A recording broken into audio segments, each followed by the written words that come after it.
2023 wasn't a good year for the Carolina Panthers, but I'm trying to make 2024 a better one for myself. Get started on your resolutions with Factor so you're ready for the new year. Factor's ready-to-eat meal delivery takes the stress out of meal planning and sets you up for success in the new year. Skip the grocery stores, prep work, and cooking fatigue. Instead, get chef-crafted, dietitian-approved meals delivered right to your door. With over 35 meals to choose from per week, including keto options, calorie smart, vegan plus veggie, and more, plus over 55 weekly add-ons, you'll have a ton of nutritious and flavorful options to kickstart your resolutions. Skip that overpriced takeout trap. Factor is cheaper and way more delicious than takeout. Get chef-crafted, restaurant-quality meals delivered right to your door, and they're ready to heat and eat in just 2 minutes, which means more time for you. Head to factormeals.com/C350 and use the promo code C350 to get 50% off. That's code C350 at factormeals.com/C350 to get 50% off. Tony Dunn, ain't nothing to it but to do it, brother. Let's roll. In a world where Carolina Panthers fans have an insatiable thirst for Panthers news and opinions, only one podcast roars ferociously. It's the C3 Panthers Podcast.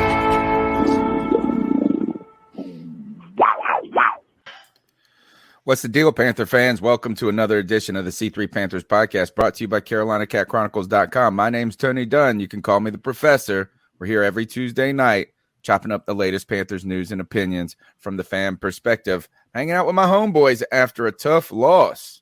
The Carolina Panthers fall 26-24 to the Cleveland Browns in what was meant to kick off a good season, and it already has us questioning what the strengths of this team could be. Is this a losing cause? How do we get things back together? And then I'm just trying to remind myself it's week 1. There's a lot of football to play, but there's also a lot at stake as we go into New York, where we laid the biggest of eggs last year. And I have upset a lot of people in the past saying that game is one of the worst games that the Carolina Panthers have ever played in their history. Another game like that could mean disaster for this the psychology of this podcast, the psychology of the people out there listening right now, and also probably the hopes and dreams of anybody involved on that team right now. So we've got all of that to talk about, plus conspiracies afoot, Saquon going nuts, Christian McCaffrey not getting the ball, and the Panthers all of a sudden are a passing team like I told you. We've got all that plus your cat calls and more. And I'm going to do it with my favorite homeboys right here. I'm going to pass the mic to my boy, Cody Lashney. How you doing? Tony Dunn, and the NFL season has officially begun. It did not end the way we wanted it to, but you are right. We are just beginning this NFL season, man. We have so much to cover and go through tonight. Not only do we have to go through this Browns postmortem, but we're going to talk about this matchup with the Giants. Everyone's saying that Saquon Barkley is back, looking like one of the better running backs in the NFL. Man, we're going to do it first and foremost with the best Panther fans in the NFL. Tony Dunn, you already know him and love him. It's our guy, Drew, Brad, Holt, Just Don't Care, Lawrence Trevette, Jay Prey, Joey the Blind Panther Esquivel, Panther Pickle, what's up with you? Richard Bowling, Roosevelt Mongo, Skunk Ape Mysteries, Ted Seams, Tim Estes, Tyler Jones, and William Taylor. Tony Dunn, ain't nothing to it but to do it, brother. Let's roll. Man, you can call into the show at 252-228-5098. Support us by smashing the thumbs up button, subscribing, helping us now on our way to 5,000 subscribers. How about that? We crested 4,000, and now we're just rocking and rolling all the way to 5,000. We got like 800 to go, but man, I think we can do it in like 5 weeks at this pace. And thank you so much for support, monetary support, like Just Don't Care, with a $10 love bomb to start the show off, man. We appreciate that support. And look, you can continue to support us in different ways. You can follow us on Twitter. You can download the podcast on iTunes, TuneIn, Stitcher. Just be part of the conversation, even if that means jumping on Discord. But one cool thing you can do is you can join the C3 Superfan Club. Just look for the join button below. $1.99, small contribution per month gets you some cool little loyalty. It gets you kind of some stomping rights or bragging rights in the chat. We appreciate that. And I also appreciate my man CK coming in and hanging out and talking Panthers with us. Always happy to be here, man. We've had a little bit of time to cool off, let logic prevail. Whereas I'm sure there are people who are still going to bring emotion into the conversation. I know we don't want to be blindly glass half full, but man, I'm telling you, I saw a lot of positives out of this team that second half. I think that I'm hoping that there's little fixes that need to be made.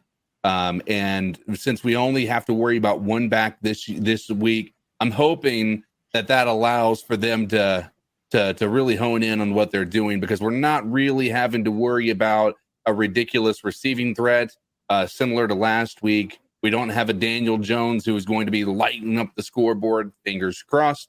And a defense that's quite questionable. It's not nearly to the same level that you have with the Browns, but every week's a tough week, so it's going to be good to talk about what we saw, what we will see. But I'm happy to be here with you boys talking about it. Talk about cooler heads prevailing, Greg. The Panthers stink, man, and the NFL is rigged, and we got screwed, and we stink. So it's hard to say we got screwed when we stink it up. And man, I'm telling you, it's crazy. I heard Joe Person put it this way, and on WFNZ, and I'm kind of stealing the line, but I'm also crediting for him. Crazy to feel that week 2 is a must-win situation for the Carolina Panthers, Greg. They stunk.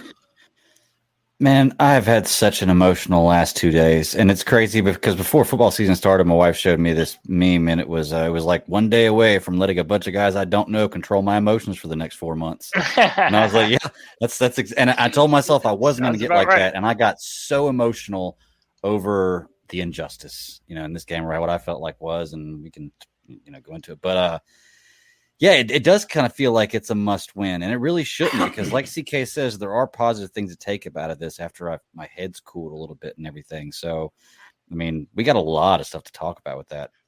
I mean, I don't know. I just feel like even if we don't win week 2, I don't feel like the season's over, because if anybody else put up the numbers that Baker Mayfield did, what was he, 5 of 6 for 170 yards and 2 touchdowns in the fourth quarter?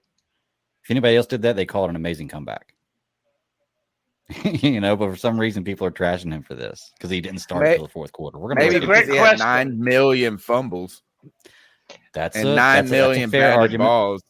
That's a fair argument. And again, pure Carolina Panthers. He's already one of us. It's a tale of two halves. Yeah, I mean, it really is a tale of two halves. I feel like with that first half was nothing for us. So we got a great show tonight, man. I know that's for sure. We do. Hold on, I'm trying to find this right now. Is speaking of batted balls. Let's pull down that comment real quick. Is speaking of batted balls, Manscaped. This show is sponsored by Manscaped this month, and you can help them remain a sponsor with us through the season by supporting them. You go to the website, you use the code Panthers, and you can go out there and bat your balls with the Lawnmower 4.0 and without fear or shame or being scared of trimming your or cutting your junk up. You can make sure you don't got no afro puff down there. And look, I tell you this, is too many men we forget, or at least as you think that grooming is not as important. My wife, man, she takes care of herself. She spends so much time getting ready just to like go to the grocery store. And I'm like this, man, take care of yourselves. Show some pride in your below the waist area. Keep it clean, keep it dry, keep it fresh in case you need to use it. Right? You hate to be there and be ashamed. So you can go to manscaped.com, use the promo code Panthers, go buy some cool stuff, from things to trim your beard and your ears and your nose, things to keep you fresh and clean, or just styling and profiling with that cool with the cool t-shirt. Everybody, I tell you, every time I wear my Manscaped t-shirt, somebody comes up and talks to me. They straight come up and say, like, everybody's got to say something, from some old lady who'd be like, "Oh, I got such a kick out of your shirt," to, "Oh, you Manscaped," like everything. So go to manscaped.com, use the promo code Panthers, you get 20% off your discount, your purchase, plus free shipping worldwide, wherever you're at. I know we got listeners across the pond. This applies to you as well. Cody, let's go ahead and get into the show. Batted balls, fumbled balls, all of that, but somehow the Carolina Panthers actually are better, according to Matt Rhule. Tonight's show is Panthers screwed and Rhule booed. We have to listen to Matt Rhule and look at his face all the time. He's like, every time he's like, "Gosh, I can't stand looking at him at this point." W's will make his face more appealing to me for sure. But I tell you, the Carolina Panthers now are on a 8-game losing streak. Is this right? Yes, this is indeed correct. You put it on the slide here. Let me change our view. Yeah, the Panthers, and this is a stat that I remember at the end of last year, and it has returned. The Panthers now have lost 8 straight games dating back to last season, and that's embarrassing, man. And I put on Twitter jokingly during the game that now we're the Browns of the NFL. We're the ones that are like, we cannot get out of our own way. We're embarrassing and how we're led as a football team. And Tony, tonight we're gonna get into this conversation of, should the Panthers be a run-first football team, be a pass-first football team? I'm of the opinion that we are built primarily, at best, to be a run-first, aggressive, physical football team on offense, and being a fast, aggressive defense. And for most of that game against the Cleveland Browns, I felt like neither of those things were true. I felt like at most times we were uninterested in running the football with Christian McCaffrey. And then when we did, it wasn't until late in the football game when we're having to fight and claw our way back into action. The defense was also, I feel, lacking in a lot of areas too. One of the things that we're going to key in on is our run defense, and the fact that the Panthers continue to get run all up and down them on defense.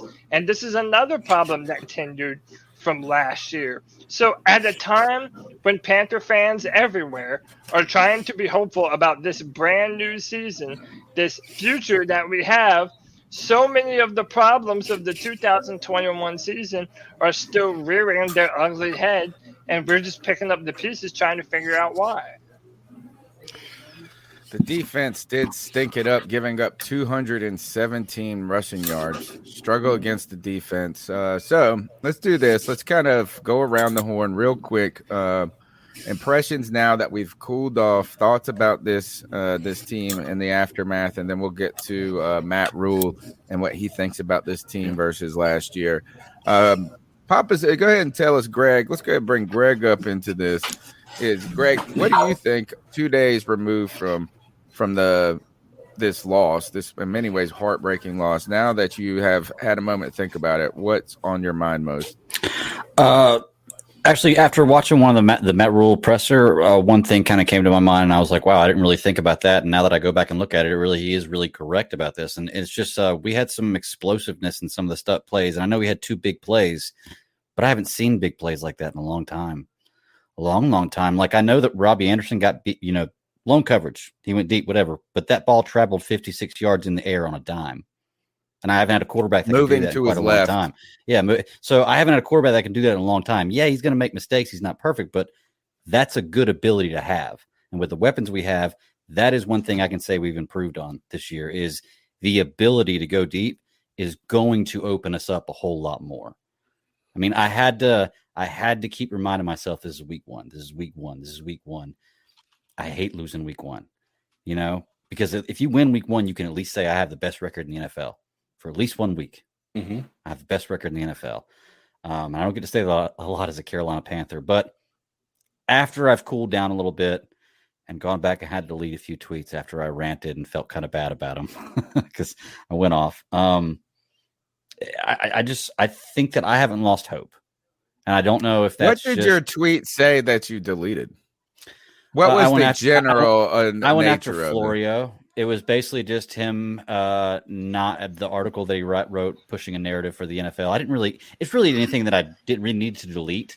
Like I didn't do a lot of cussing, and I didn't say anything bad about him, just his take on this.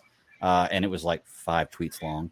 But I was like, I don't need to put this out there. I started to feel like I was putting poison out in the world, like people are entitled to their opinions. And if I don't agree with it, I don't have to read his article. And that was kind of the point I got to. And I was like, let me just delete this. So you mentioned explosive plays, CK. I think that was this the 3rd year in a row that Robbie Anderson has had a big play in week 1. It kind of feels that way, I can't remember right? if he had one last year. I know that the first game with Teddy Bridgewater, he had a big one. I don't remember if it was the first game though. You might be right. I think he did last year though. Yeah, I know he definitely had one. But it was early. But I can't remember if it was the against the Jets or not. The thing that I'll say about it is, I know there's going to be a lot of conversation surrounding this defense and the run defense. The thing is you see in the chat, how many yards were after contact is the real problem. The thing that should be a positive that we should look at is our defense was in position to stop those runs. They were where they needed to be to stop the run. The problem was they didn't execute. Now, I'm not ready to take that off of the coaches because we didn't give Ron Rivera that benefit, right? We said that, missed tackles are on coaching. And I'll be honest with you, I am so tired of missed tackles being a big part of our conversation when it comes to our defense. It's a huge issue at this point in time. I think I'm still prepared to blame Phil Snow, but the fact that our defense was in position for those pretty much every single run play to stop it, close to, if not behind the line of scrimmage, should be encouraging because I think the missed tackles are things that can be fixed. I think it's just if I'm guessing, I think that it has more to do with the fact that we went with such a young defense and we aren't going we are very speed oriented, right? We're not strength oriented. So when we go against a guy like Chubb, the reality is, unfortunately, that dude can power through a lot of our defensive players. We need to get some strength on that defensive line, and that's what Derek Brown was supposed to be. But he can't be everywhere, and if anywhere really at this point. I do want to pose this. I think one of the things that we maybe kind of put our heads in the sand about regarding this offseason is that defensive line. And so much of the conversation was around whether or not Scott Fitterer and the Carolina Panthers would add another defensive end. The name Carlos Dunlap was heavily floated and associated with us. He ends up signing with the Kansas City Chiefs. So, again, the guys that we have on our D-line, these are the guys that we're going to be running with all season. And it really does make you worry. Yes, the Cleveland Browns have one of the better run-blocking offensive lines in the NFL. That needs to be stated. And 2 of the better running backs in the NFL. That is true. But like I mentioned earlier, the fact that stopping the run has been such a problem for the Carolina Panthers. And we know that even in our front office, there were real talks about continuously trying to upgrade that defensive line. I'm going to be honest. When you see a guy like Saquon Barkley coming off of his best performance, it really makes you pause about what he might be able to do against us. I don't know if we buried our heads in the sand, Cody, is that we've been talking about how this defense was been built from back to front. And, people were worried about the Hassan Reddick, exit. I don't think he would have really helped in this situation, to be honest. We were hoping that it wouldn't be as much of a problem as we feared that it might.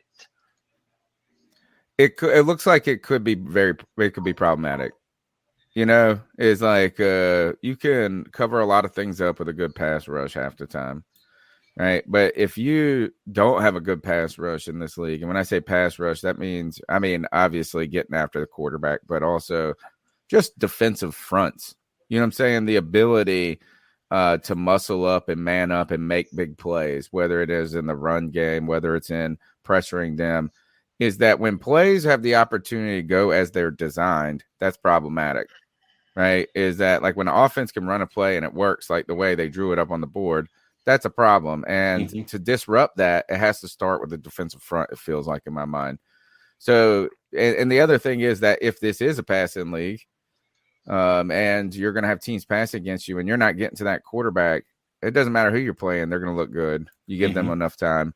And you go back and look at this defensive performance, guys. You look, I'm not ready. I'm not, no excuses being made, but like when you throw the ball a lot on offense and you don't convert it, your defense is out there a lot. So our defense went out there a lot, but our problem is our defense did not make any third down stops. It felt like none.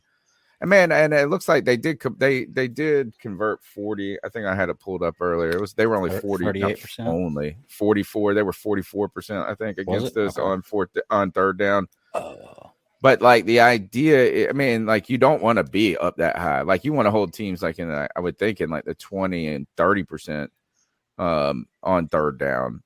You know, and it felt like every time, and this has been something with Carolina, and it was maybe just a continuation of last year's defense, is every time the Panthers needed to get off the field, they just didn't.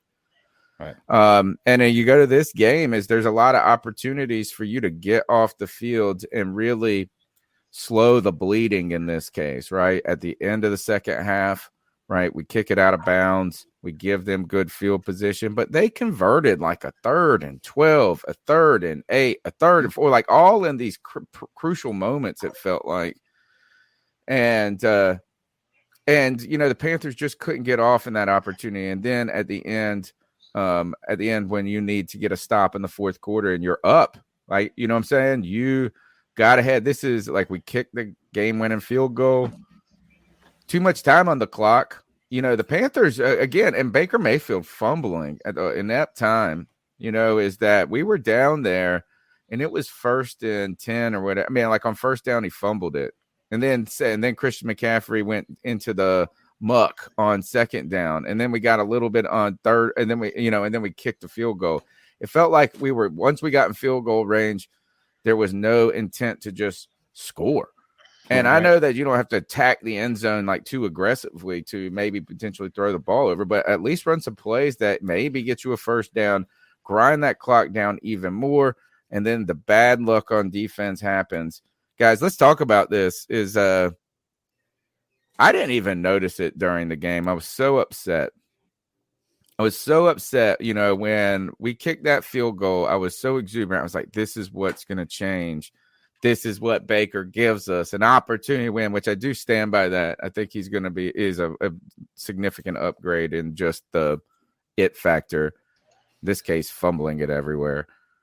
But man, we're going to win this sucker. And then I look at the clock. Somebody goes, "Oh, you're going to walk out right now?" I was like, "Yeah, I got to go do my post-game show." I was like feeling, and then I'm looking at it, and I'm like, "Oh, you know what? They are probably going to win." And what do you know? That roughing the passer call, once that happened, I was like, it's done. Done. And I didn't even really pay attention to the snap thing. But this has dominated the conversation since, or at least for many Panther fans, since the game. Cody, tell us what happens and what I wasn't even paying attention to, frankly, at the end of that game. So there's really 2 things to talk about here. One, it is the ridiculous roughing the passer call that Brian Burns got at the end of the game. He literally walks the right tackle right back into the face, or the left, pardon me, right back into the face of Brian Burns. And they called a roughing the passer penalty, saying that his arm hit his head. I think Greg was looking at it earlier today. It literally never happened. And by the way, it was one of Brian Burns' best moves of that entire game. Like, it was apt, it was timely, he did his job. He used that power in that 10 pounds of muscle that he put on, and they still gave him a BS roughing the passer call. But then on top of that, it's not just that one, but then we get to a point where Jacoby Brissett and them pull up, and then they end up doing a fake spike. Now, this is very against the rules. You're not allowed to do this Apparently, Mike Florio was defending this on behalf of the Browns, saying that it was within the rules. Turns out it's not. So Mike Florio had to then walk back his original statements. End zone angle shows Jacoby Brissett executing a fake spike before the actual clock-killing spike. Matt Rhule was right. The Browns should have been penalized for the intentional grounding. What's even funnier about all of this is that if you go back to the original broadcast, they say it during the game. They tell you exactly what it is. They say it's a fake spike, and then he actually made the spike. Don't believe me? Listen for it. There's no foul on the play. The player faked the spike and then threw the spike. The player faked the spike and threw the spike. He said there was no foul and then explained why it was a foul. Exactly, dude. So look, man, I think Greg has a point. There might be a conspiracy here, dude. And I'll be honest, a lot of fans were mad at us in our post-game show. They felt like we didn't talk about this enough. And part of it is we're reacting in the moment. There's so much to break down. There's so many things that we want to say. But it was a big-time penalty. And there is a large portion of the Panther fan base that believes that the Panthers were robbed, that we were straight-up robbed, that we did enough to come back and win that football game in more than one different way, and the referees just gift-wrapped it to the Cleveland Browns. Mm-hmm. So, real quick, let me hop into both of those two because that is, for me, what's been my emotion the last 2 days. Now, I went back and watched both of these plays numerous times, frame by frame, pausing it, taking screenshots, everything else. So I sent a screenshot in the chat. I don't know if you want to share it on here just because of where I got it from, and I don't want to put things out here that are going to get us shut down. But just to show you, Cody, Brian Burns' arm, you're right, never touches Jacoby Brissett. However, his helmet does pop him very quickly. Maybe not too hard, but and I sent you the picture of it. His helmet does pop him right in the face mask, and that's why they called the roughing the passer. I don't think it was roughing the passer, but his helmet, and that's kind of a bad angle. But if you look at the angle from the end zone, you actually see the impact. Because I kept watching over and over, and I saw Jacoby Brissett's head get rocked back, but I couldn't figure out why because Brian Burns' arm never touches him. And then as I kind of zoomed in and watched it frame by frame, he does make helmet-to-helmet contact with him. So I've got to concede that one. That technically was a roughing the passer. No, that one's not roughing the passer because his helmet may have, but he didn't lower his helmet to initiate contact. His head that's a fair point. Up. I can say that's true. I didn't see his head go down, but you're right. I mean, he made contact. But anytime helmet and quarterbacks happen, you know that they could throw it. But you're right. They did change the rule this year, too, where inadvertent hand swipes don't like if you touch their helmet with your hand, and it's not like meant like to be a move. You know what I'm saying? Like some defensive attack, just inadvertently that you don't get the penalty. But then this fake snap mumbo jumbo. That's the big one right there because like Cody says, he says it. And this was the big tweet that I put out and I didn't delete it. And I felt bad because I cussed a little bit and I was kind of talking a little shit, which is fine. I got more generation out of this tweet than I really ever do when I put anything out there because I don't tweet a lot, you know? And that's what kind of made me feel bad. I'm putting negative stuff out there and people are just loving it. And I was like, I don't want to be that negative guy. Welcome to the internet, bro. Yeah, exactly. That's what Twitter's for. But look, the referee specifically says, like you said, he faked it and then he snapped and he did the fake snap or did the actual snap or excuse me, spiked the ball. Spike. Literally in the rule book, it says those exact words, and it's the reason that it's a rule is because it's wrong to do that. So either the referee doesn't know his job, which is likely, or something's afoot. Is it illegal kind of like because of the Kenny Pickett play in college where he fake slid and then I think it's been like, illegal we're not going to tackle then. and then they go for it. So you could fake the snap and then let the defense stand up and then like bootleg out for a touchdown or something. Well, I think it goes back to the Brett Favre days, to be truly honest with you. Brett Favre used to do that, and now you can snap it and like step back and not take a knee, but as far as a spike goes, you can't do that because I think Brett Favre used to do that, or I don't know, maybe. But Well, but you can also clearly see why it's against the rules. Right. If I fake the spike and then someone ends up jumping, and like let's say I see that it's a fake spike, then I jump and then they spike it. It's a penalty. It's a BS penalty, offsides 100%. waiting to happen. So you cannot do that. And sure enough, they did. And this goes back to a debate that I've heard on the internet for a long time. The referees are part-time employees. They are not full-time employees by the NFL. And you would think a multi-billion-dollar organization like the NFL, with so much different money involved, and now there's sports gambling involved, like you think that they would go the extra way and pay the extra money to make sure that they have the most knowledgeable referees in the world, especially with a game as nuanced and complex as NFL football. I don't think you can unionize as part-time employees, and maybe that's one of the reasons why they keep them like that.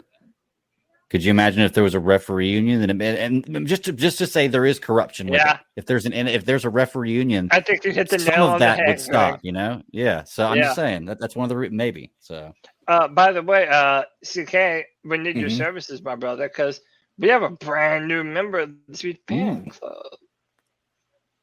I would like to personally welcome UAU Link.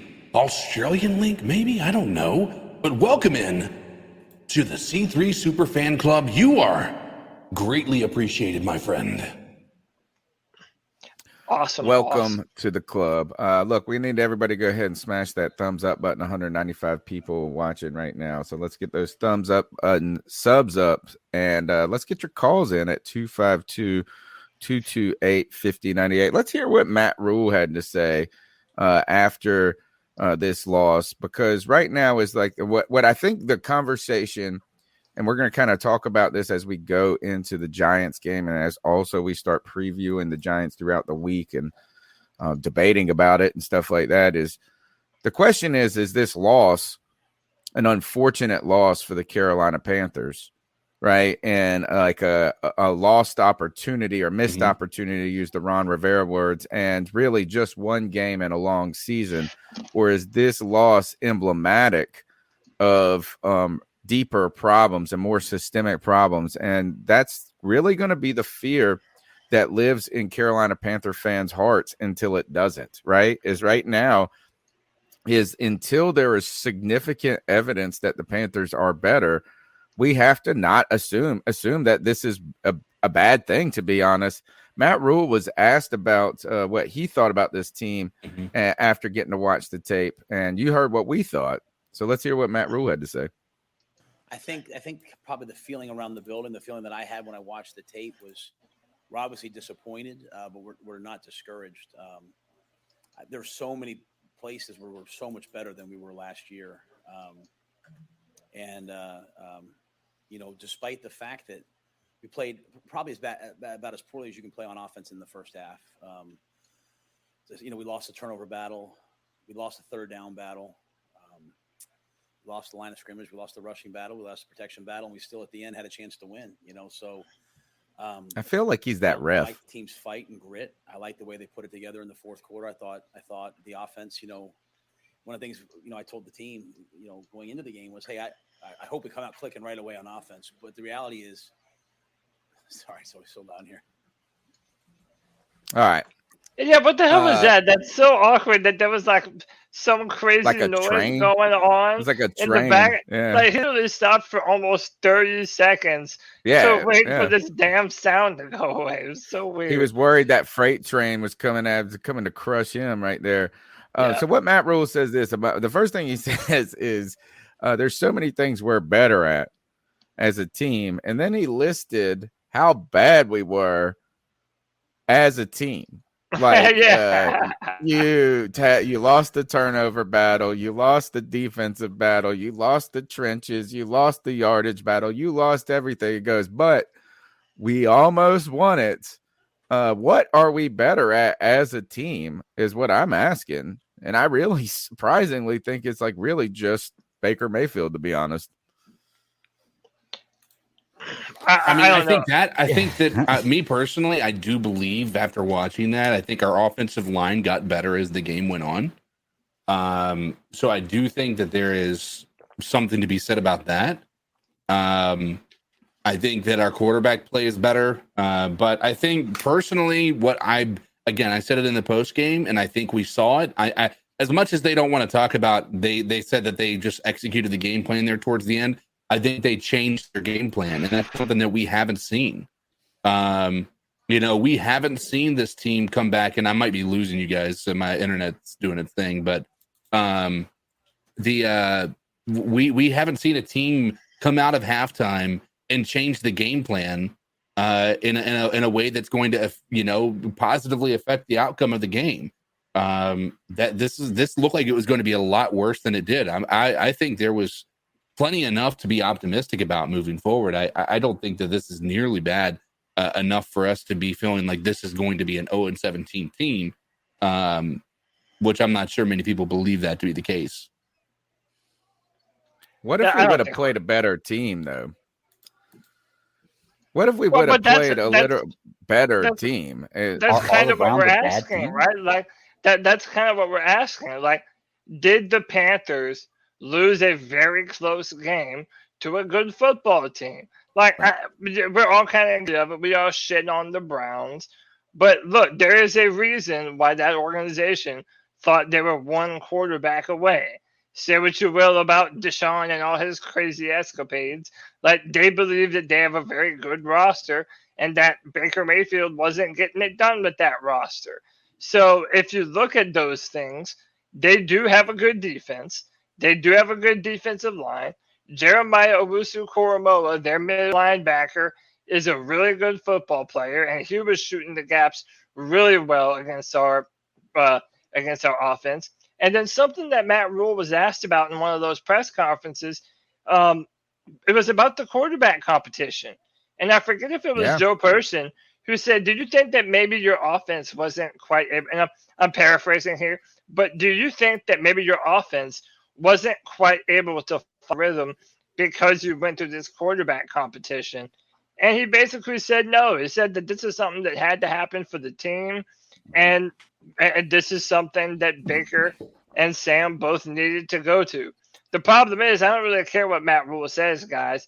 I'm a firm believer that Matt Rhule, every step of the way, has put the Carolina Panthers one step behind everyone else because of how he implements all these fake different competitions on our football team throughout the preseason. I do think that it is rearing its ugly head now when you see some of the, like, look at that first half.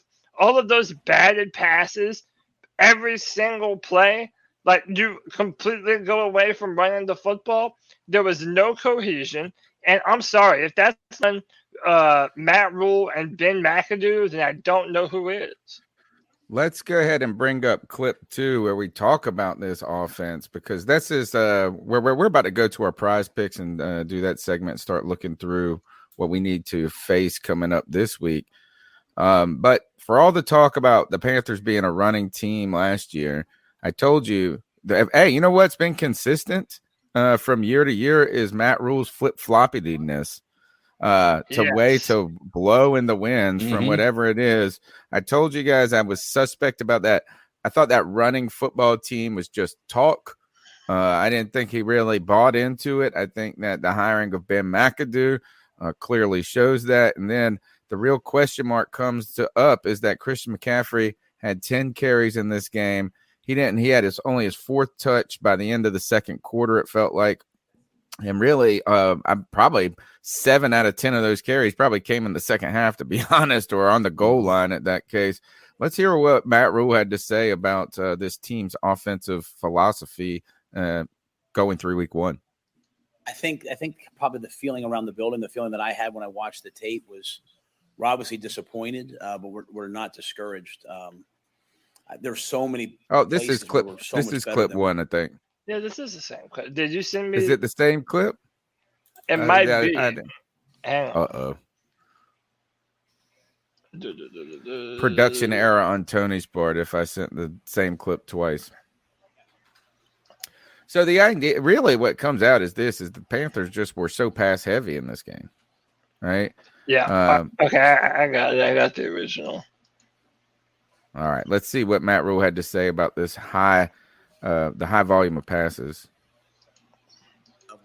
You have to be able to throw the football. I mean, if you want to win Super Bowls and win, I mean, some teams can win right now by running the ball, and but the teams that win down the stretch and win in the playoffs are the teams that can throw the football. And so we kind of have gone with that mindset. Now we have Christian McCaffrey. We want to run the football. Don't get me wrong. We want to be balanced, but we're also going to run it when it's there. We're not going to hit our head against the wall. I think last year you heard me lots of times trying to react to the situation we were in and say, like, hey, our best chance with our defense is to slow the game down and run the football. I feel like our offensive line has significantly improved. We have guys who can make plays. Two of the more explosive passing plays happened. Robbie on the deep ball and Ian on the whatever that was.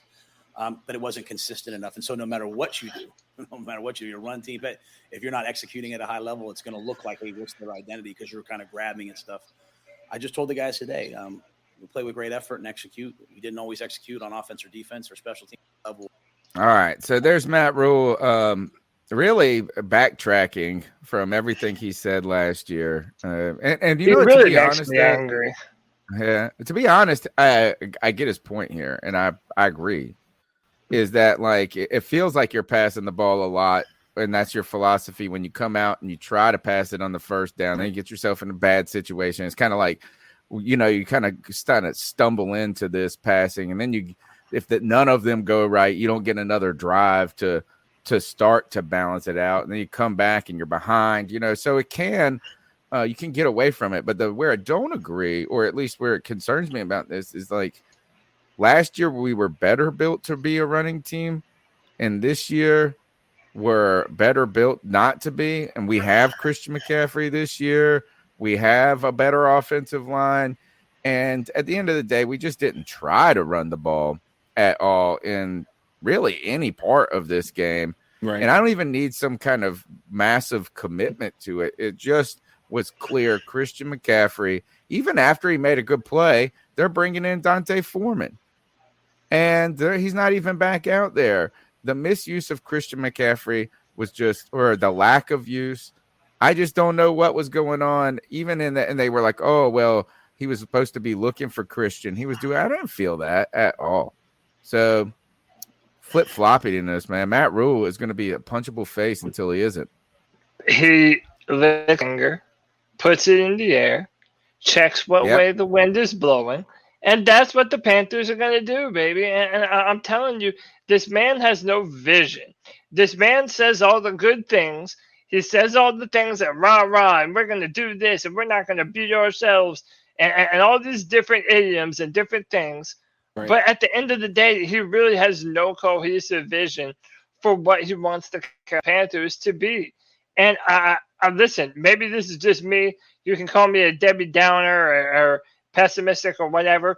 I do not believe that this offense is going to be successful passing the football that much more than running it when we are so built to run it.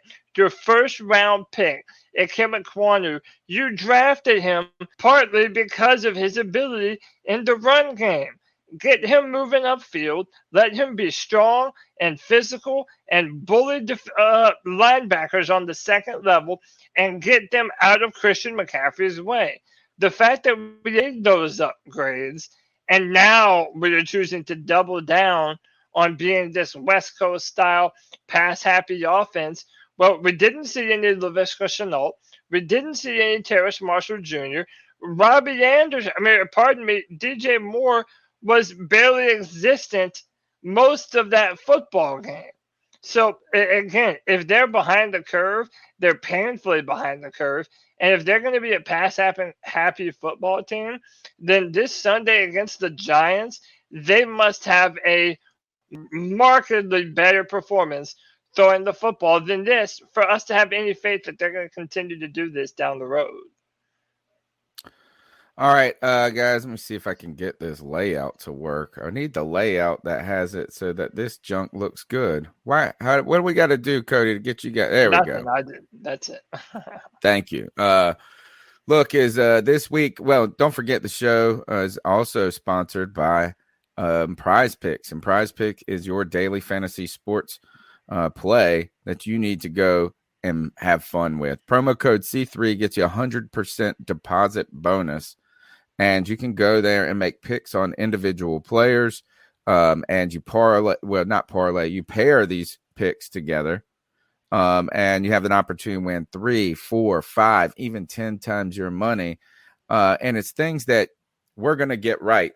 Tough week for the C3 Panthers podcast when it came to Prize Picks here, guys. We'll go to this and you know what? To be honest, I'm not even mad about it. I don't think the picks were problematic.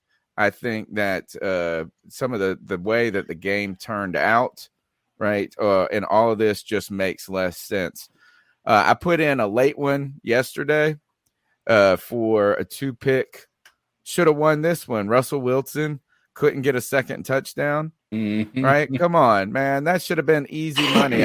Really, the scary one was Mac Jones under. And if it wouldn't have been for a pass interference or a missed call on a pass, he could have crested that.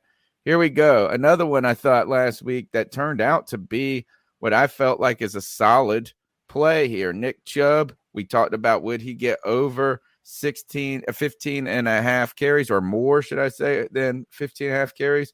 He got 22, and Christian McCaffrey could not even touch the rushing yards, which some people said you can go ahead and put that in the bank. Only 33 yards rushing. Matt Rhule did mention that when the fumbled snap that Christian McCaffrey picked up and then pulled off 30 yards, did not count towards his rushing stats because it was a fumbled recovery. Yeah. So that right there could have been the power play you wanted. And then this one right here, guys, if we go here, Baker Mayfield didn't make the 19 and a half pass completions. I still think in a game that was any cleaner, that just was not as ugly as this, not a terrible look. Christian McCaffrey didn't even come close on the receiving yards. That's the funny part. Even if you're going to pass it a lot, why is Christian McCaffrey not more of that? And is this true? Tom Brady only had 44 yards passing and they blew out the Dallas Cowboys? I was watching House of the Dragon, so I kind of missed most of that game. But yeah, it got out of hand. And Dak is hurt for 11, or 8 or 9 weeks or something like that. Yeah, apparently it wasn't a big game.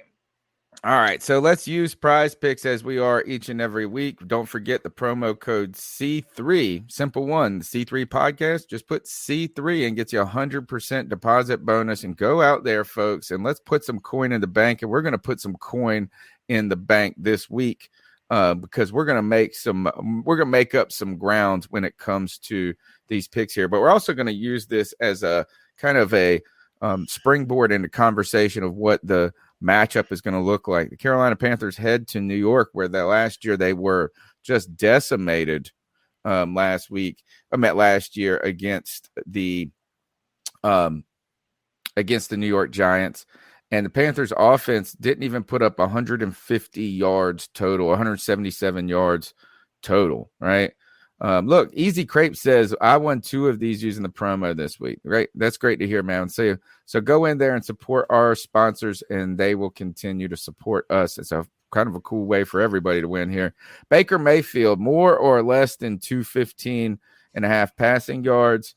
His fantasy score. Now, we got to look into this, how they calculate fantasy scores, because every league I feel like is different when it comes to fantasy scores. So you got to look at that, what that is. Christian McCaffrey's rushing yards goes down 10 yards after the poor performance or lack of performance. And fantasy score 23. What are the numbers that stand out to you here? If I'm going to pick one, I like Robbie Anderson over 36 and that, more than 36 and a half yards. That's like the one I would jump on. Yeah, I like that one. Yeah. What's the 6.5 up there? Scroll up a little bit.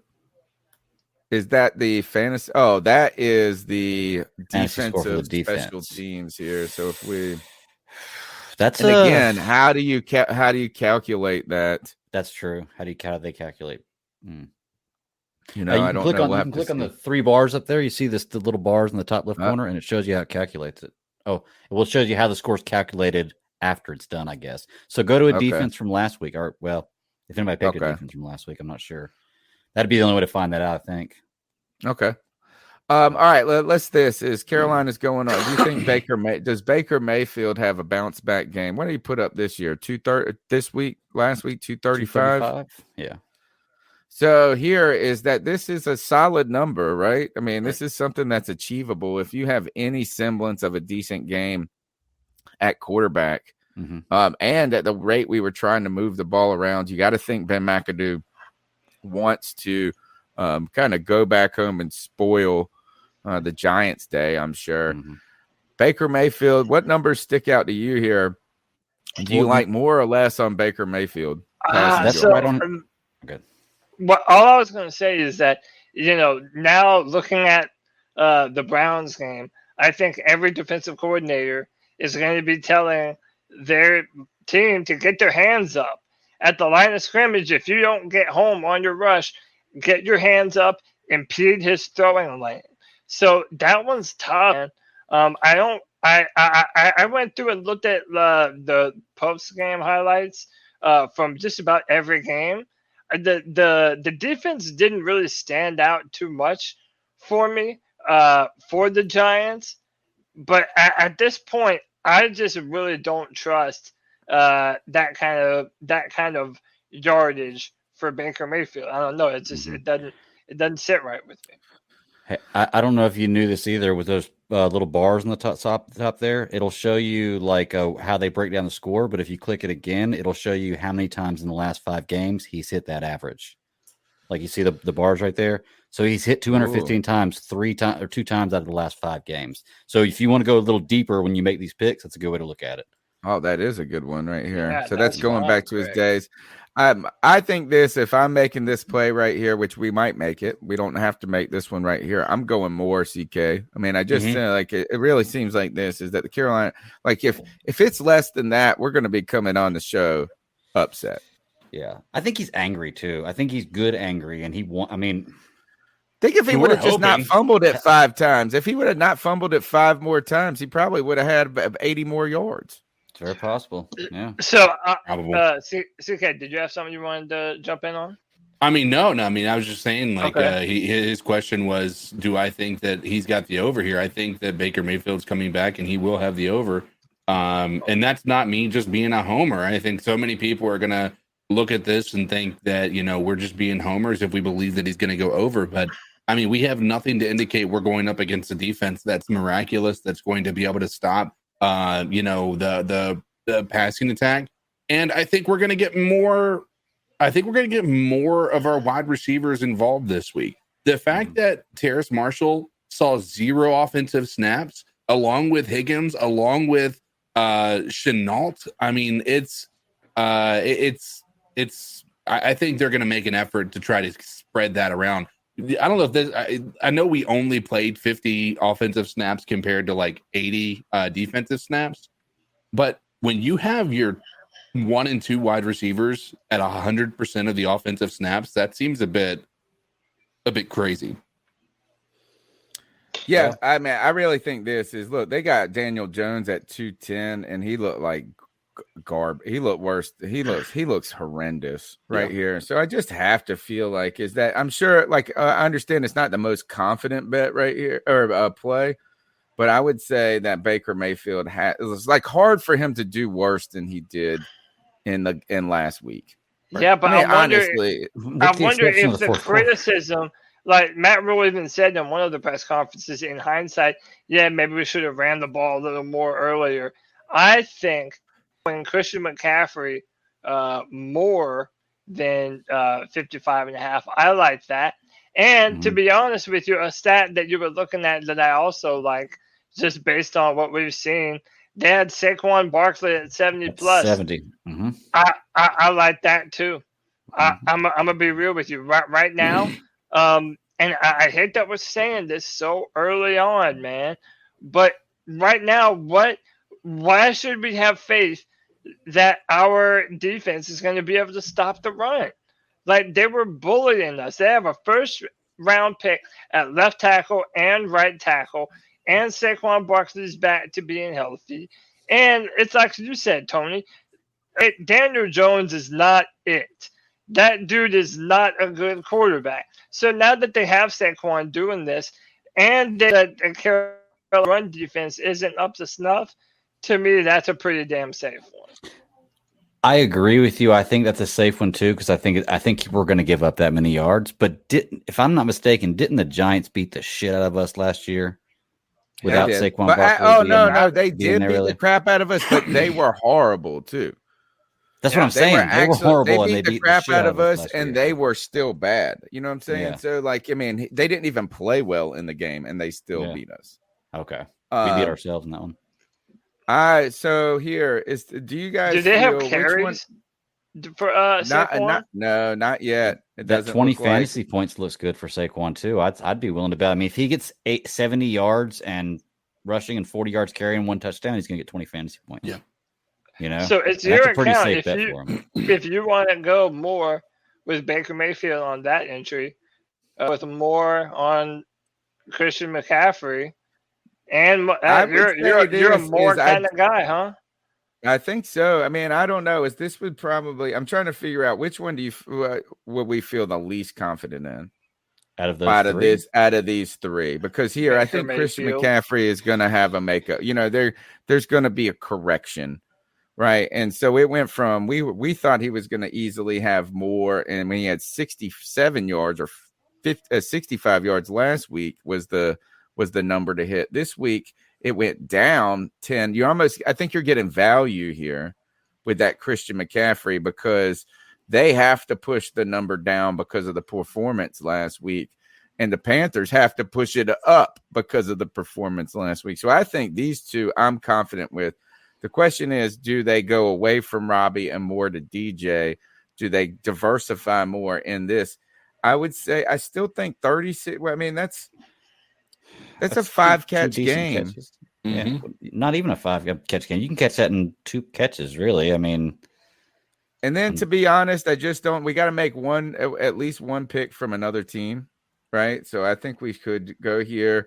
And you guys said, see, I think 70.5. You think like basically the Panthers just can't stop the run. Doesn't matter. I think it's a pretty safe bet, to be honest. Am I wrong? Am I wrong in thinking that? So it's just more here. Oh my gosh. The only thing I like better about the fantasy point thing is it encompasses everything. It encompasses touchdown points. It encompasses catches, receptions, like yards, receiving, everything else. So I feel like it may be you can not get to 70 rushing yards and still score 20 fantasy points.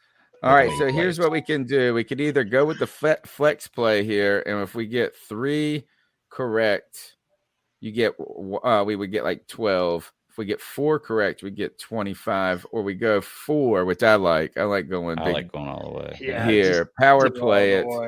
How do we feel about this entries right here? Anyone that you would take off? Can we see what Robbie's averages are his last 5 games to see if he's hit that 36? Because I think he has.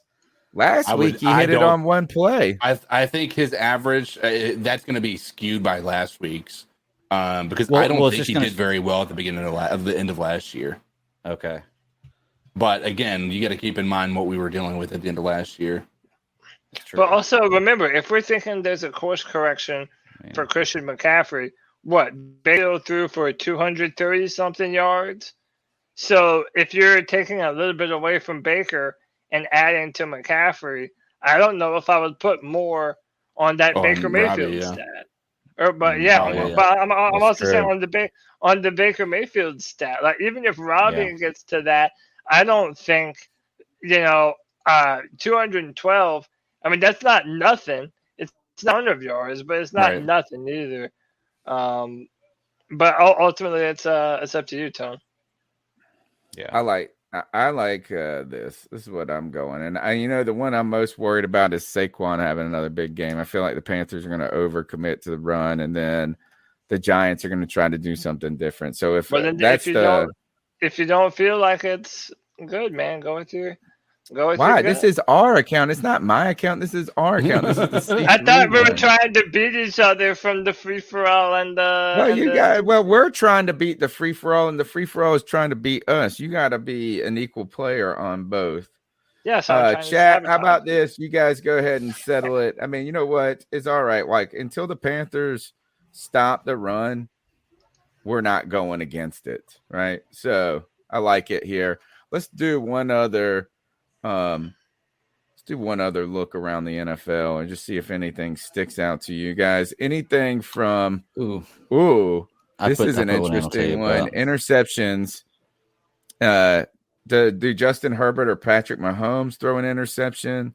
Let's see what just the general board is here. Is look at this. Justin Herbert is not going to have Keenan Allen though. Yeah. Trying to think of you guys see any value here. Jameis Winston versus Tampa Bay. That Tampa Bay defense problematic. Yeah.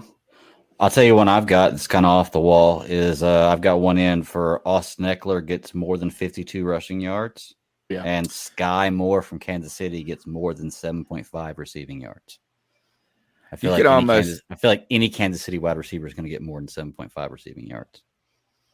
Okay. You know, I feel like it's a pretty safe bet. Yeah, it's kind of they just pass it around well, and he throws for like 500 yards a game. So Eckler, third, who they playing? Kansas City. Let's see any value. Mike Williams, 70. He's going to be busy in that game. Yeah, with no Travis Kelce, 80.5. That's tough. Juju. Kelsey is like the centerpiece of their offense. I can see him going more than that. And Yeah, see, okay, I think he's averaged way more than that. I know on the what was DJ Moore at right there? It was at 57 and a half.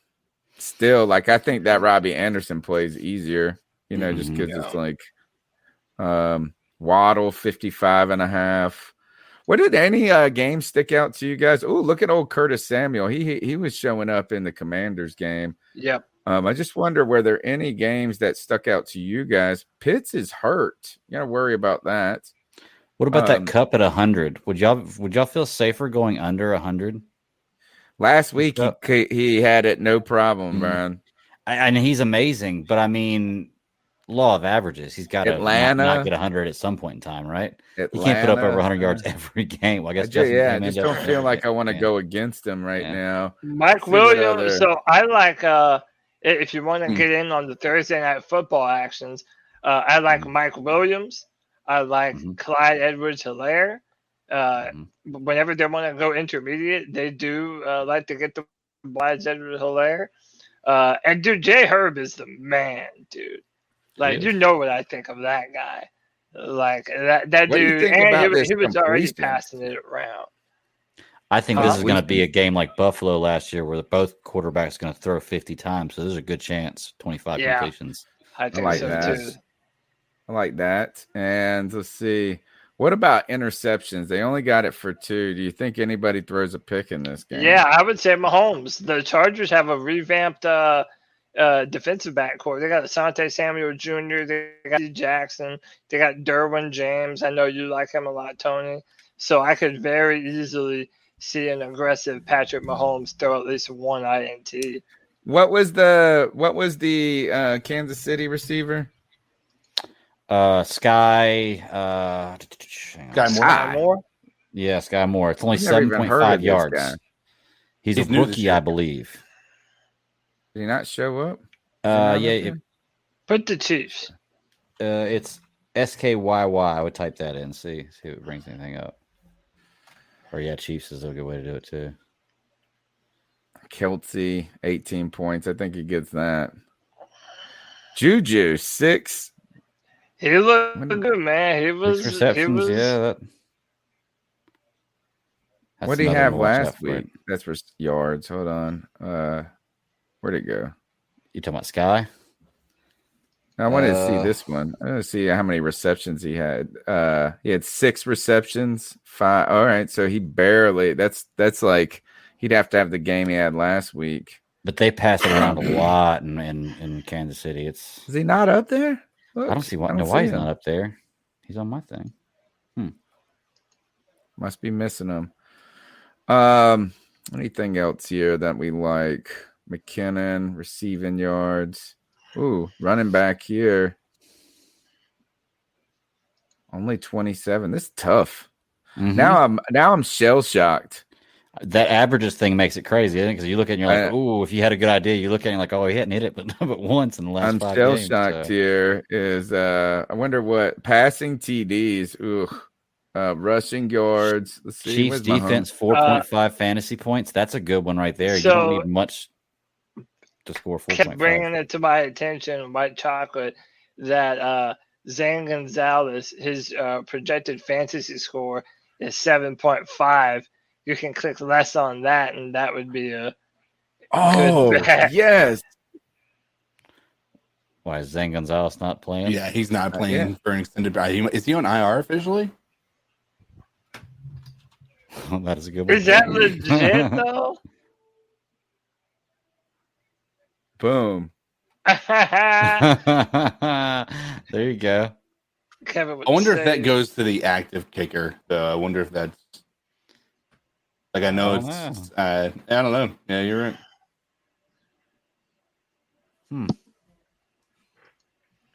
That's Done. pretty tough. Thank you. That's the play of the week, folks. Everybody, listen. White Chocolate Espresso. Thank you for the play of the week. You want to talk about the free square right here, the free entry. He found it. Prize Picks. Go to Prize Picks, download, play your daily fantasy sports app, get paid. It's safe. It's so easy. Use the promo code C3. You get 100% deposit bonus. You got to play multiple picks from multiple teams. 2's the minimum, right? But you make two entries. You pick the right more or less, and you get 3 times your money. You do 4, you get more. 5, you get more. You saw us play it. It's that simple. I can't tell you how many people hit me up happy about this. I think we're on to something here. Zane Gonzalez, 7.5 fantasy score. He's not even on the active roster. Eddie Pinheiro is the guy that they're going with, right? Has anybody heard anything about Zane Gonzalez? I almost want to edit my 4 picks, every one of my picks, and just add him to it, because if they won, can you edit them? Is it too late to edit once you do submit? You can't. Once you submit it, you can't edit it. It sucks. I know, because I've gone back and wanted to change something, but you can't edit it once you submitted it. Well, yeah, because they want you to get it before something changes. Yeah. I mean, you're right. Is that like, because if something changes and then but here, this is the play, folks. What you need to go is Prize Picks. Use the promo code C3. You get 100% deposit bonus. And basically, my bastard son just gave you a free play like they gave you Tom Brady last week. We did it. Breaking here. Thank you so much. That's our Prize Pick segment as we go forward. Guys, get it before they figure it out. I know, is like that's right. Get it before they figure it out. Prize Picks, your way to play daily fantasy sports. Use the promo code C3. All right, what do we got up next? We need to get into some calls, maybe. Yeah, you're muted, Cody. Yep, that would work. So, but before we do that, listen, if you're a longtime fan of this podcast, you know that you come here for the Panthers football, but at the end of the day, you're staying for one thing and one thing only. You're here to get shamed. CK, talk to your people, big papa. Well, good evening. It is currently after 10 o'clock Eastern Standard Time. You've tuned in for the past hour to just talk about the Carolina Panthers, to chat about them, to hear us chat about them, to potentially put some money down on Prize Picks. You're a little down in the dumps. The Panthers didn't show out the way you were hoping they did against the Browns. But there's a lot of hope. And some of you people are absolutely pessimistic and are going to say to you, because you haven't hit that thumbs up button yet, subscriber shame.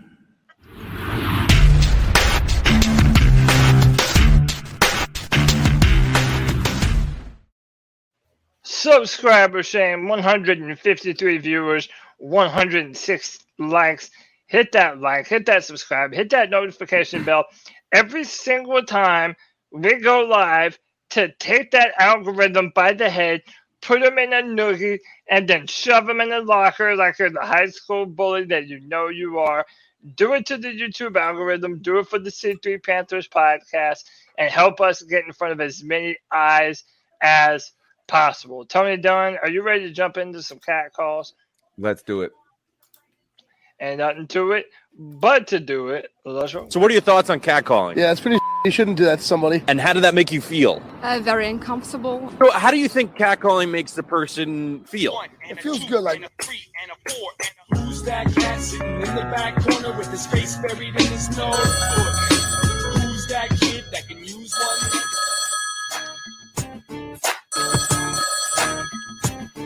What's good, C3 family? Yo, listen, this is Slim Jim. I come up calling from California, man. Hey, dog. Listen, Slim man. Jim, what's up? I'm so disappointed in Matt Rhule and his coaching staff. I'm so fucking disappointed. This is ridiculous. Like, our defense could not stop a soul, man. Dude, we could not stop a fucking soul. And they ran right through us, man. And these coaching staff, they knew what was going to happen for weeks ahead of time. They could not stop a fucking nosebleed. They couldn't do it. And this is ridiculous, man. We're about to set ourselves up again for some more disappointment. We're about to fucking go through this whole bullshit again. We think our defense is better than what it is. It's not. We are who we are. And today showed us who we are. But yo, man, let me know what you guys think, man. Should Matt Rhule just get fired ASAP? Like, should we just fucking burn this bitch down and start fresh?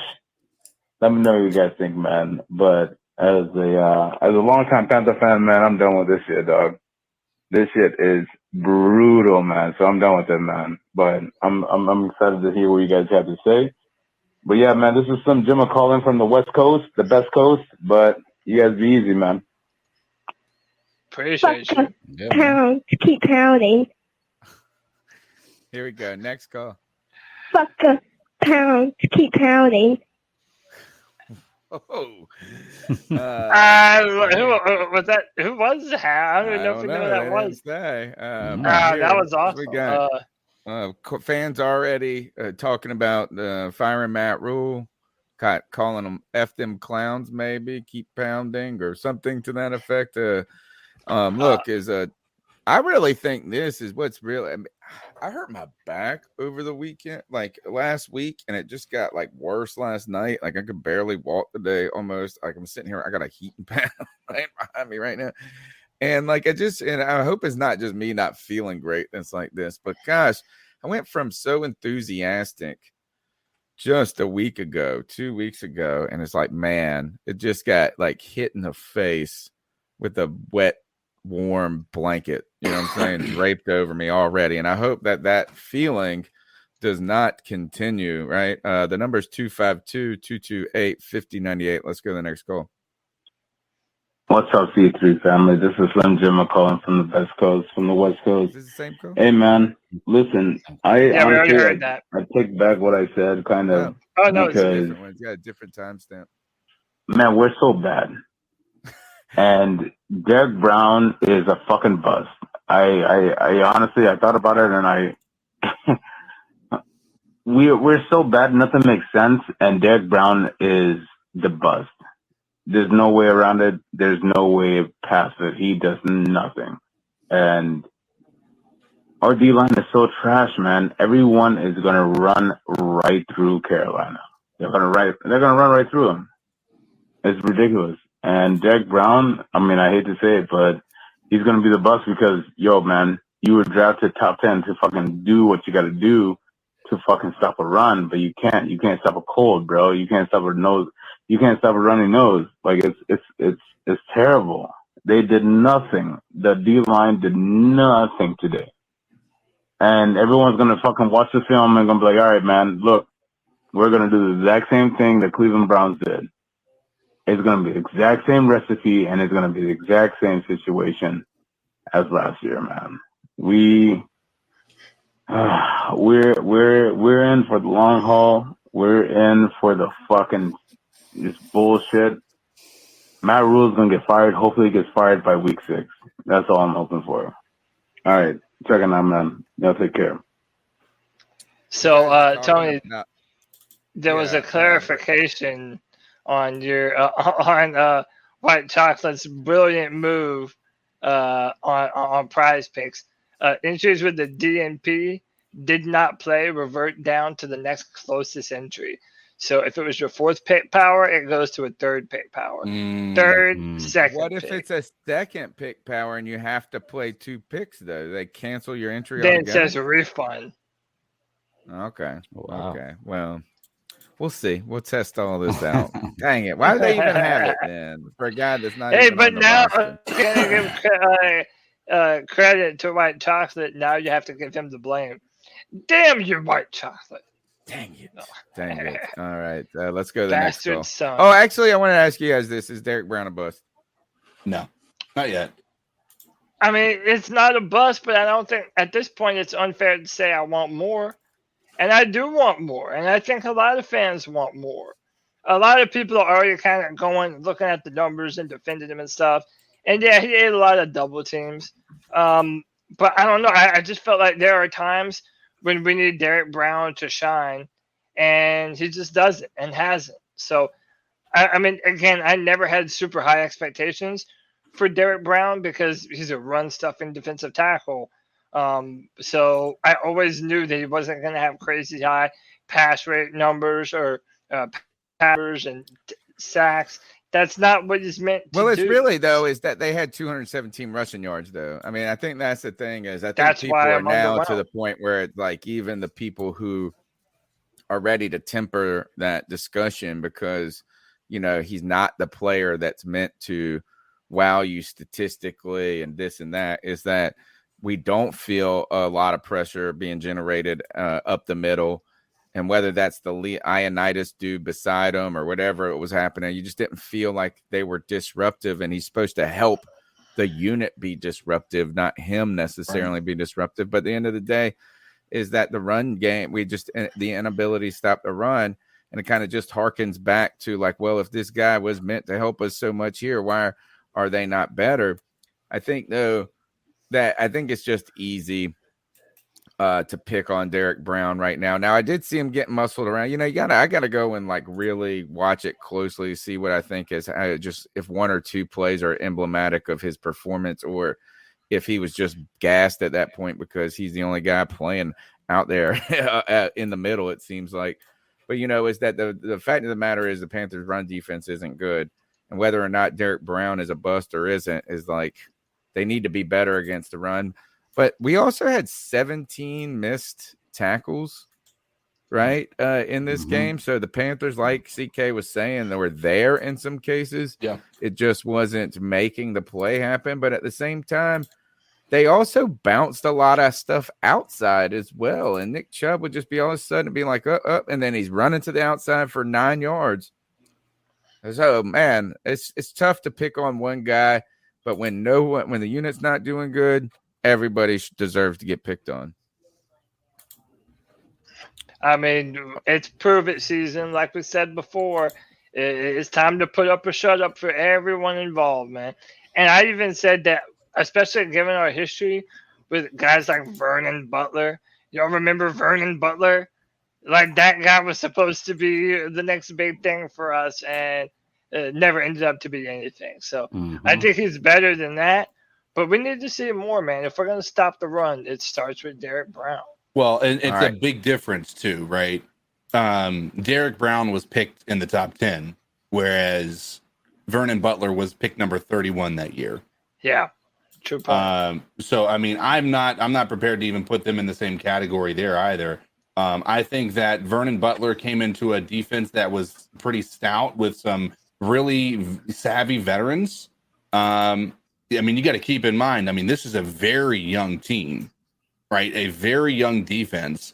you're not going to have the same leadership you had. And I'm not going to blame it all on that, but I think there is something to be said about having good leadership on a defensive line when it comes to stuff like that, you know? Yeah, no doubt. All right, let's go to the next call. This is Chad down in Charleston, South Carolina.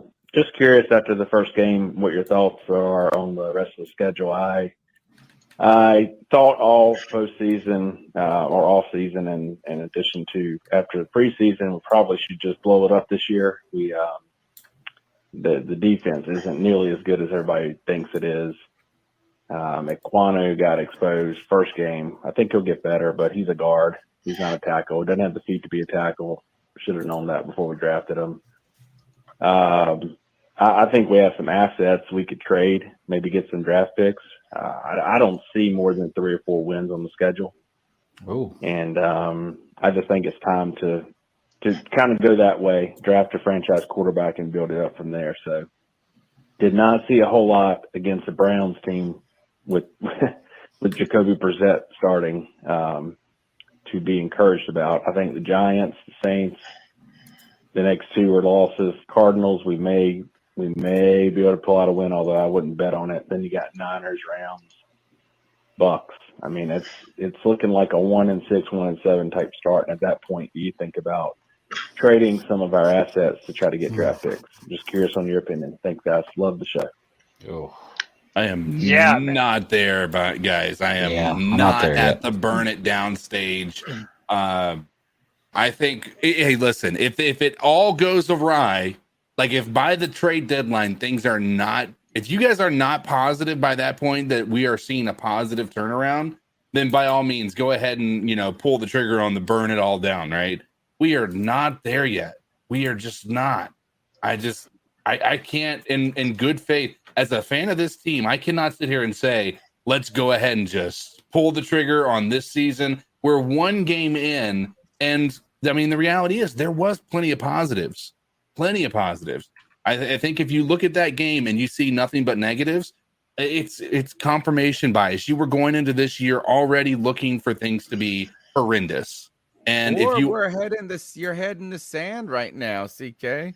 I tell you one thing is when I was crazy, I was listening to the Adam Gold Show, which is a Raleigh sports show around the midday show.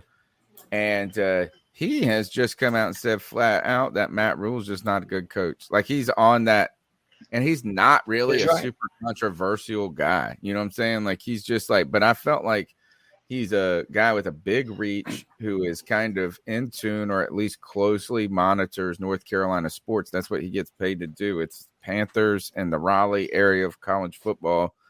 And, man, he's pretty resided that he thinks that Matt Rhule is in over his head and that he doesn't necessarily think that this game he was the fault of this game, which I don't think he was.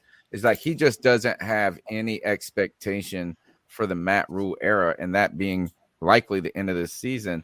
1 game in, Cody, and we got people that are already going, maybe that 10-3 or 10-7 look that we were talking about was just dumb. Because I tell you this is that the trade deadline is after week 8, though. And the Panthers don't have an easy, with losing this game, easy first 8 weeks. So if you're at 2-6, 1-7 at week 8, what do you really think you're going to get out of this season is the question. And I don't think we're there yet, but man, we don't have any reason to think that we were right either. Well, I mean, here's the part that I'll say. I mean, and I guess the jury's still out on this guy, but Zach Taylor was in an identical situation. Nobody thought he was a coach for the NFL before this past year. Like, not a single person thought that he was going to be the guy. He has 2 horrendous seasons, by the time that they had their season last year. Again, you have Joey Burrow, and I'm not going to sit here and compare those 2 guys. You have Jamar Chase, makes it a little easier, but I mean, the same thing goes. I mean, if you have 3 bad years, 100%, the dude's gone. There is no reason to continue this experiment, right? Even if we're halfway through this year and it's bad, go ahead and cut bait. start moving forward. And hell, maybe one of these guys, Ben McAdoo or any of these guys on the coaching staff are able to do a better job. Who knows? But right again, we are so early in the season to be this down on our team. Like look what happened. The Packers looked way worse than we looked. Way worse than we looked. True. And if you look at the Bucs offense, they did not look very good at all. Bad this week. I understand. Lots of teams look bad. Lots of teams lost in week 1, and they should not win. Necessarily, like, you got to not worry about the season being over. Green Bay, but those teams have also had success in the recent years, right? So they're not on this 8 straight loss run that we are. And I think this is that I understand. I think I ultimately agree with you, CK, is like there's a lot of football left to be played. I think that Baker Mayfield gives us a better shot going forward than we had with Sam Darnold or even Teddy Bridgewater, honestly. And maybe I'm wrong on with Teddy Bridgewater until he actually does something in Carolina. Teddy Bridgewater is arguably the most successful one out of everybody. 5 wins. What's that? Well, 5 wins. Yeah. I mean, we've had that for the last 2 years. I'm sorry to interrupt. Yeah, 3 actually, it feels like. But the idea is, like, I think we upgraded the quarterback position from last year. I think Christian McCaffrey makes our offense, if we use him, better. I think the offensive line is improved and going to be improved. But until we see an actual results change on the field, we have no reason to believe that it's like now the question is what we're going to continue to search and ask for is, are we better and this was just a loss, or was this a loss and we really aren't better? Yeah. Well, kind of to your point you were talking about there a minute ago, and circling back to the call a little bit, I'm right there with y'all. I don't think we're there. I think it's way too quick to overreact and say we're there yet. But just hypothetically say we are 1-7 around the trade deadline. You ask, what should we do? Should we pull the trigger? Are we even going to be able to? We're following 2 5-win seasons and then a 1-7 season. How much value do you think people are going to give us for the players that have been on those teams? Like, do we have enough other than maybe CMC, DJ Moore? Do we really have enough players that people are going to think are going to be worth valuable picks? At that point, I don't even think it's necessary that you're just trying to offload players. You're trying to offload coaching staff. You're trying to salvage whatever talent you have, and as fast as you possibly can, get someone in the door so that way you can be ahead of the process. Like, this is where I said that they messed up with Ron Rivera. By firing Ron Rivera too late, they ended up being later into next season that they had to start their coaching hire and looking for who was going to be the next replacement coach. So it's too early genuinely to start saying to blow up the season. But let me tell you, it's hard to say that they're wrong for having that kind of an opinion, given the stat that's up on screen right now. The Panthers have the longest active losing streak in the NFL at 8 games. And how many years in a row are Panther fans going to buy the, glass half full mantra that it's going to get better? We just have to do a little bit better here and there, and we're going to be able to do it. It's like, fool me once, shame on you. Fool me twice, shame on me. Fool you 70 times, shame on all of us. And that's what it feels like at some point. But, a lot of football to be played. Let's keep going with the calls. The number's 252-228-5098. That was good, fellas. It's Corey calling in. I think it's been a minute since I called into the show. I didn't get on the post game yesterday, so this would be my respective post game analysis. Next Monday morning quarterback, I guess whatever you want to call it, man. But I don't know. We all saw it out there. It was not fun. It was not fun to watch at all up until the fourth quarter.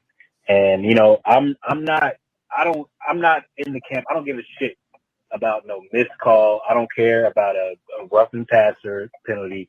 I don't care about a fake spike. We played like absolute dog shit for 75% of the game, and the Cleveland Browns, with Jacoby Brissett at quarterback, beat us like handily. Like Jacoby Brissett. Like, we should have never even been in the position to leave it up to a fake spike or whatever to to decide the game. Like it shouldn't even been to that point. I'm not saying that like we're some great world beater team, but like for us to like we're the same team we were last year, man. Like we're the same exact team we were last year is what it looks like. And I'm blaming coaching. Like I'm like, don't get me wrong, I'm putting 90% of the blame on the coaching. Like Matt Rhule got to go. McAdoo didn't show us shit.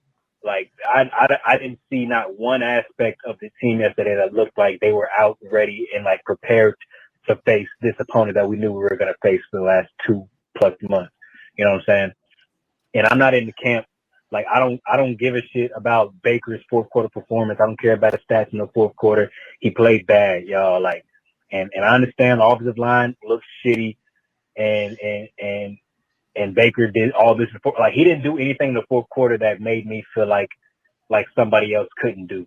And like maybe I don't want to see the positive in it, but like y'all, like there was still plenty of throws where his feet were not set. He was backpedaling as he was throwing the ball. And this is like not even to mention the offensive line being bad. Like he was just doing it. Like shot Smith wide the fuck over and over the middle. You overthrow him, throw it behind him, and it's right into the defender's hands. You know, DJ Moore halfway through the second quarter got 1 target, probably got 0 targets like almost in the first half. And it's just kind of like the stuff that you always see with Baker, like inconsistency. Like, yeah, he had a great fourth quarter. I don't care about that. I'm not giving him no brownie points or anybody like that. Like it was a lot going on, and I'm not in the moral victory club because we looked terrible for the first 75% of the game. It was almost inexcusable. Jacoby Brissett was ass the entire game. If there was a decent quarterback that was back there playing, we would have got blown out by 21.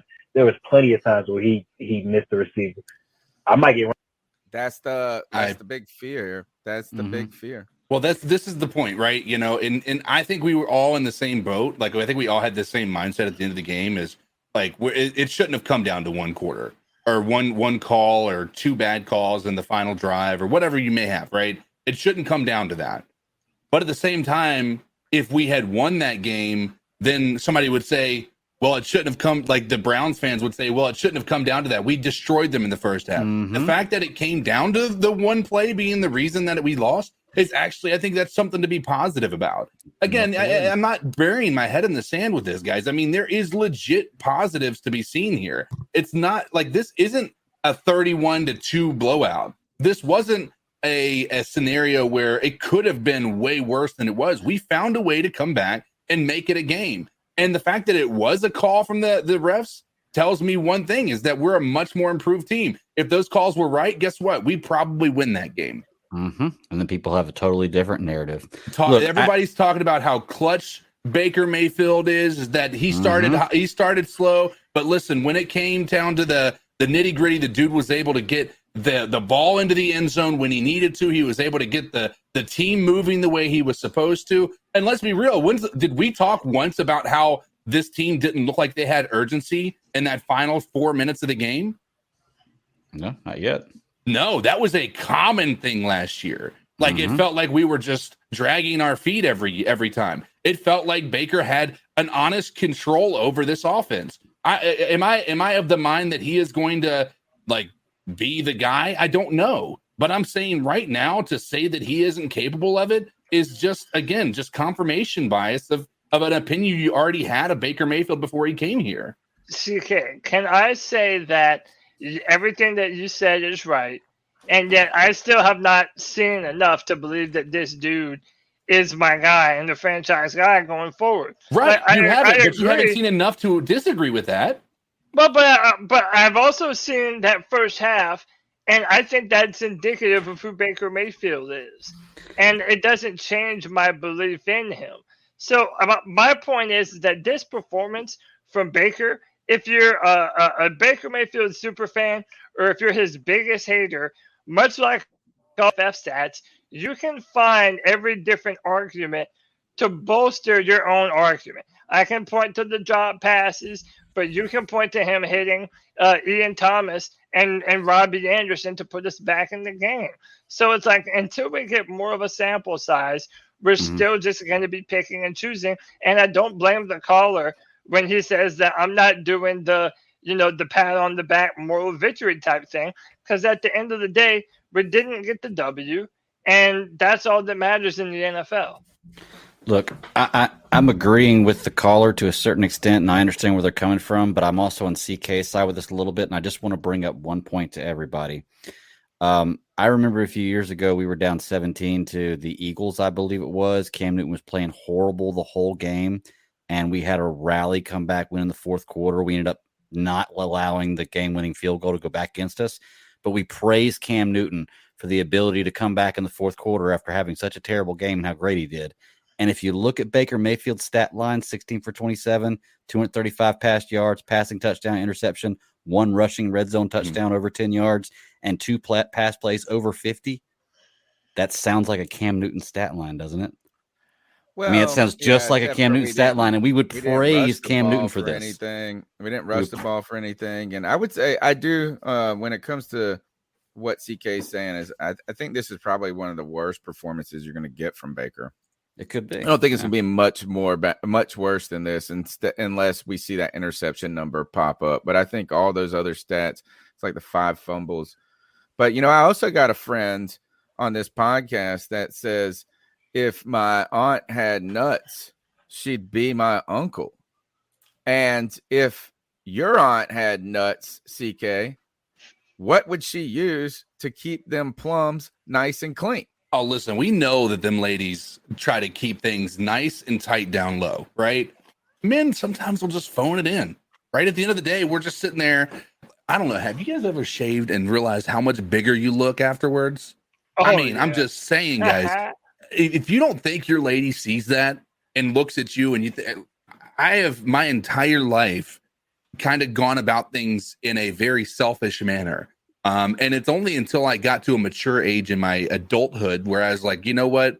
I'm not just taking care of myself for myself anymore. I'm taking care of myself to make sure my wife is happy, to make sure I feel good about myself.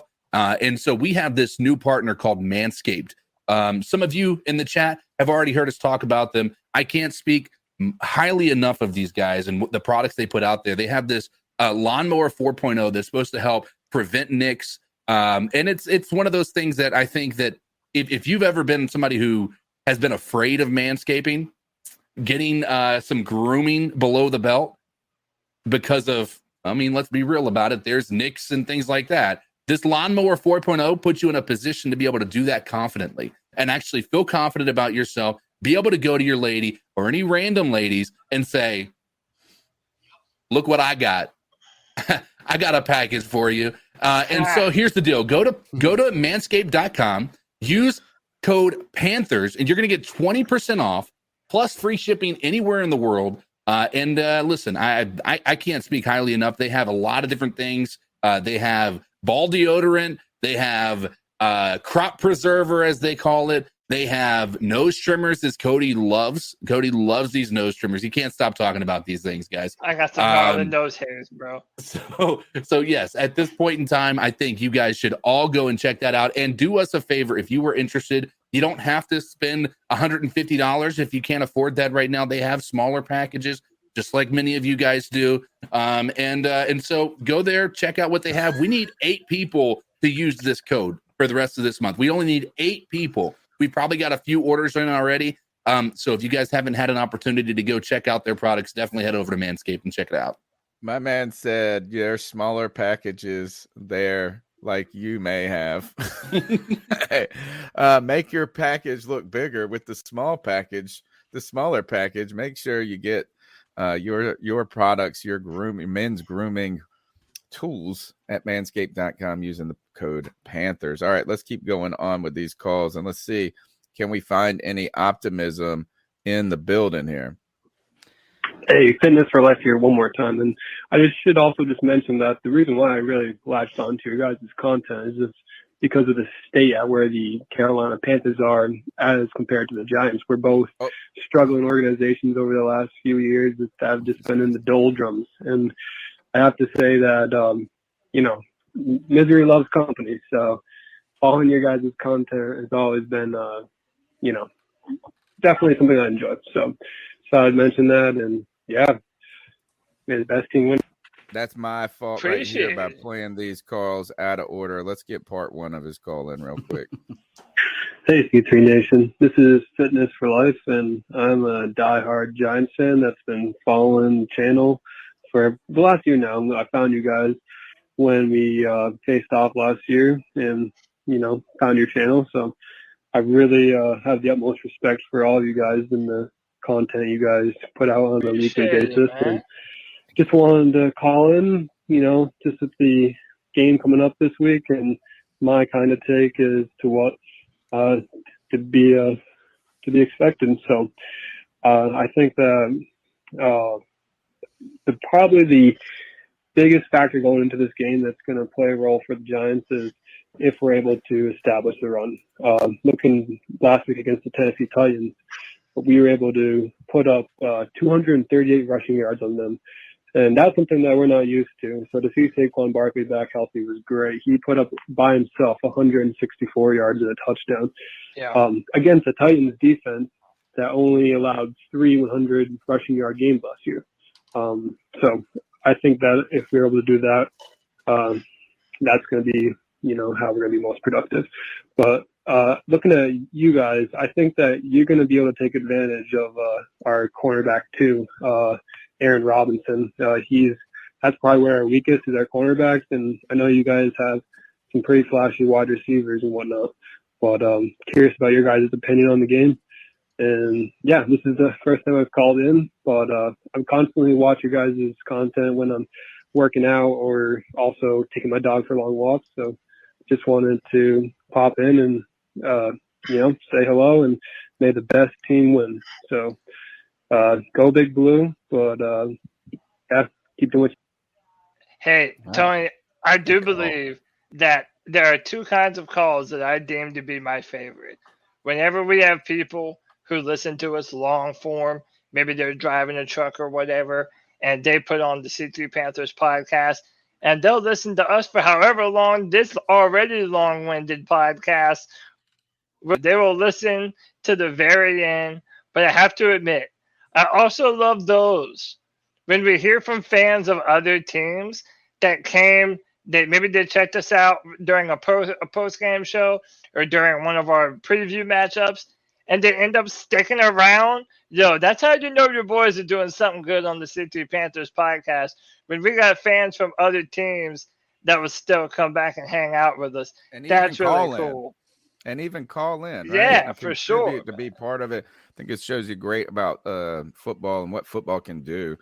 Right? Sure. This is why I actually this is why I started a football podcast, is because I wanted to interact and debate and have fun with kind of banter, but it be cordial and fun and friendly in a way. And like I will talk shit. I don't mind people talking shit. You know what I'm saying? I love that, but I just love the camaraderie that comes with hanging out with you guys on Tuesdays and with this chat room and even hearing callers from the other team. So let's talk about his call. Thank you so much for your contribution. The number is 252-228-5098. My first reaction when I was listening to his call was he said, I think if the Giants is what they're going to have to do is establish the run, is why would they not? Or why could they not at this point? It would be, you reference putting up those yards against a team who hasn't allowed rushing yards. Mm-hmm. Well, the Panthers have. So what is going to be the wildest is if the Carolina Panthers manufacture and find a way to stop the run. Sadly, he's on to something here, because it seems like every time you have a belief that that's how a game is going to work out, it goes the other way, unless it's the Panthers trying to stop Nick Chubb. Everybody knew that the Browns were going to be running the ball, and they still couldn't do anything about it. But, we've played historically teams with bad offensive lines, and we go, oh, this is the week we're going to get some pressure and get some sacks. We don't get jack against them. So the run game, if you are the Giants, that is going to be the centerpiece of your offensive game plan, particularly given how bad that Daniel Jones has looked, at least from what I've seen just in the brief clips I saw from that game. I tried watching a little bit before we started the podcast. I'll go watch it closely before tomorrow night. And the Panthers have to find a way to just play cleaner, right? And what he said, maybe this is a good thing for are more on Baker Mayfield passing yards, as he said that the weakness is the secondary in that defense. It seems like maybe their linebackers are pretty good. I don't have to go and find some of that, but how can you not establish the run against the Carolina Panthers, guys? I mean, I was just like last year. You know me. When I get on my hill to live on or die on, however you want to call it, dude, I really start to believe in some of these players. And one of the guys that I really started to believe in before the season started was Brandon Smith. And my God, I wish this guy was playing for us. I mean, whenever you have a 6'3", 250-pound linebacker that can fly to both ends of the football field, runs a 4.3, yeah, I want a little bit of an injection of that on our defense, man. And I know a lot of people were really not happy with the performance of Corey Littleton. I was one of those people. I did not think that Littleton played very well. This is a season after you let go of a player who went on to go to the Pro Bowl with another football team. That is one of the most underserviced positions, I feel like, on our football team in terms of about how much of a problem it is. The linebacker problem continues to be an issue, and we might already have the fix on our team. You have to have a powerful linebacking core to be able to stop the run. I think we have the guys to do it, but we just need to play better. And Phil Snow needs to, frankly, I think, move away from this 3-3-5 defense that we've almost become a joke for running at this point. Well, you know what? They praise you when it works, and they make fun of you when it doesn't. We've constantly said Phil Snow was the best coach on this team, right? And that's what we said for the last 3 years. Now, I guess you could say Wilkes. I think what we need to see now is that the Carolina Panthers now sell out against the run. 2 years ago, they had to sell out against the pass because they didn't have a secondary, right? And that's why they ran like 20 defensive backs back there. Essentially, is like they would do like remember they did the 2-3-7 one time or something crazy. It was like that, and at the end of a game. And so I think I think it's time to have faith enough that you guys tell me that J.C. Horn is so good. You tell that everybody says that Jeremy Chin was probably maybe the underrated player in this game and this making plays. You know, even though I didn't hear his name a lot, we need to now. We paid these guys. You got Dante Jackson back there. You paid the secondary. You invested in the secondary.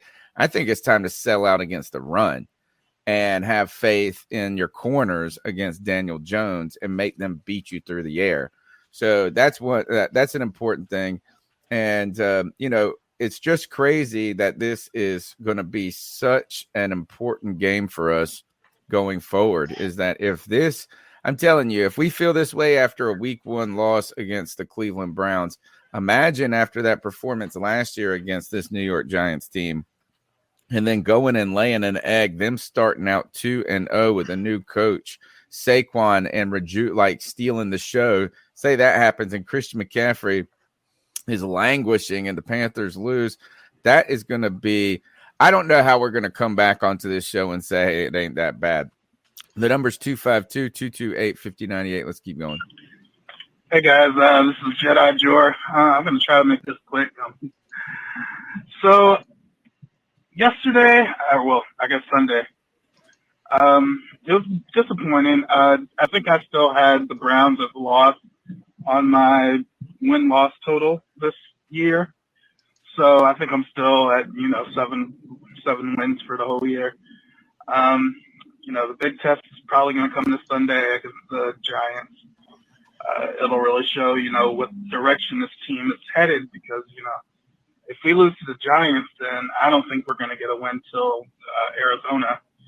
Arizona's like the really only bad team that we had. We saw what the Giants did against the Titans last week, and I think we can say the Titans are arguably better than what the Panthers are. And they will be playing at home, so, that's always a 3-point swing. So we shall see. It really comes down to if we can stop Saquon Barkley from running all over us. And, even though Danny Dimes is not that great, I'm sure he's going to be better than what Brissett was last Sunday. So we got to see how we handle that as well. As far as, the state of the team, I don't know if it was you guys or another podcast I was listening to, but what's really troubling is I think it's not only Rhule, but also Fitterer. We focus so much on getting these guys who have traits and can play multiple positions and are fast. They have different attributes that it seems like we didn't focus on getting guys who can actually ball, who can actually tackle. Tackling is a fundamental thing that you should learn from Pop Warner. So I don't know. It's frustrating. I've been a Panthers fan for years, so I'm not going to go anywhere, but I don't really have high hopes, but I'm glad that we can all talk together and have this therapy session, because otherwise it would be hard times as a Panthers fan. All right, guys. Yeah, this Giants game is a make it or break it type game, sadly, and it shouldn't be like that in week 2. Got to wonder, though. I'm less scared of Daniel Jones than I am Jacoby Brissett, but Jacoby Brissett's yards on Prize Picks is far lower, about 40 yards lower than Daniel Jones. So it's going to be an important one going forward. The Panthers are going to have to make some corrections, and those players are going to start making some tackles. Let's keep going to the next call.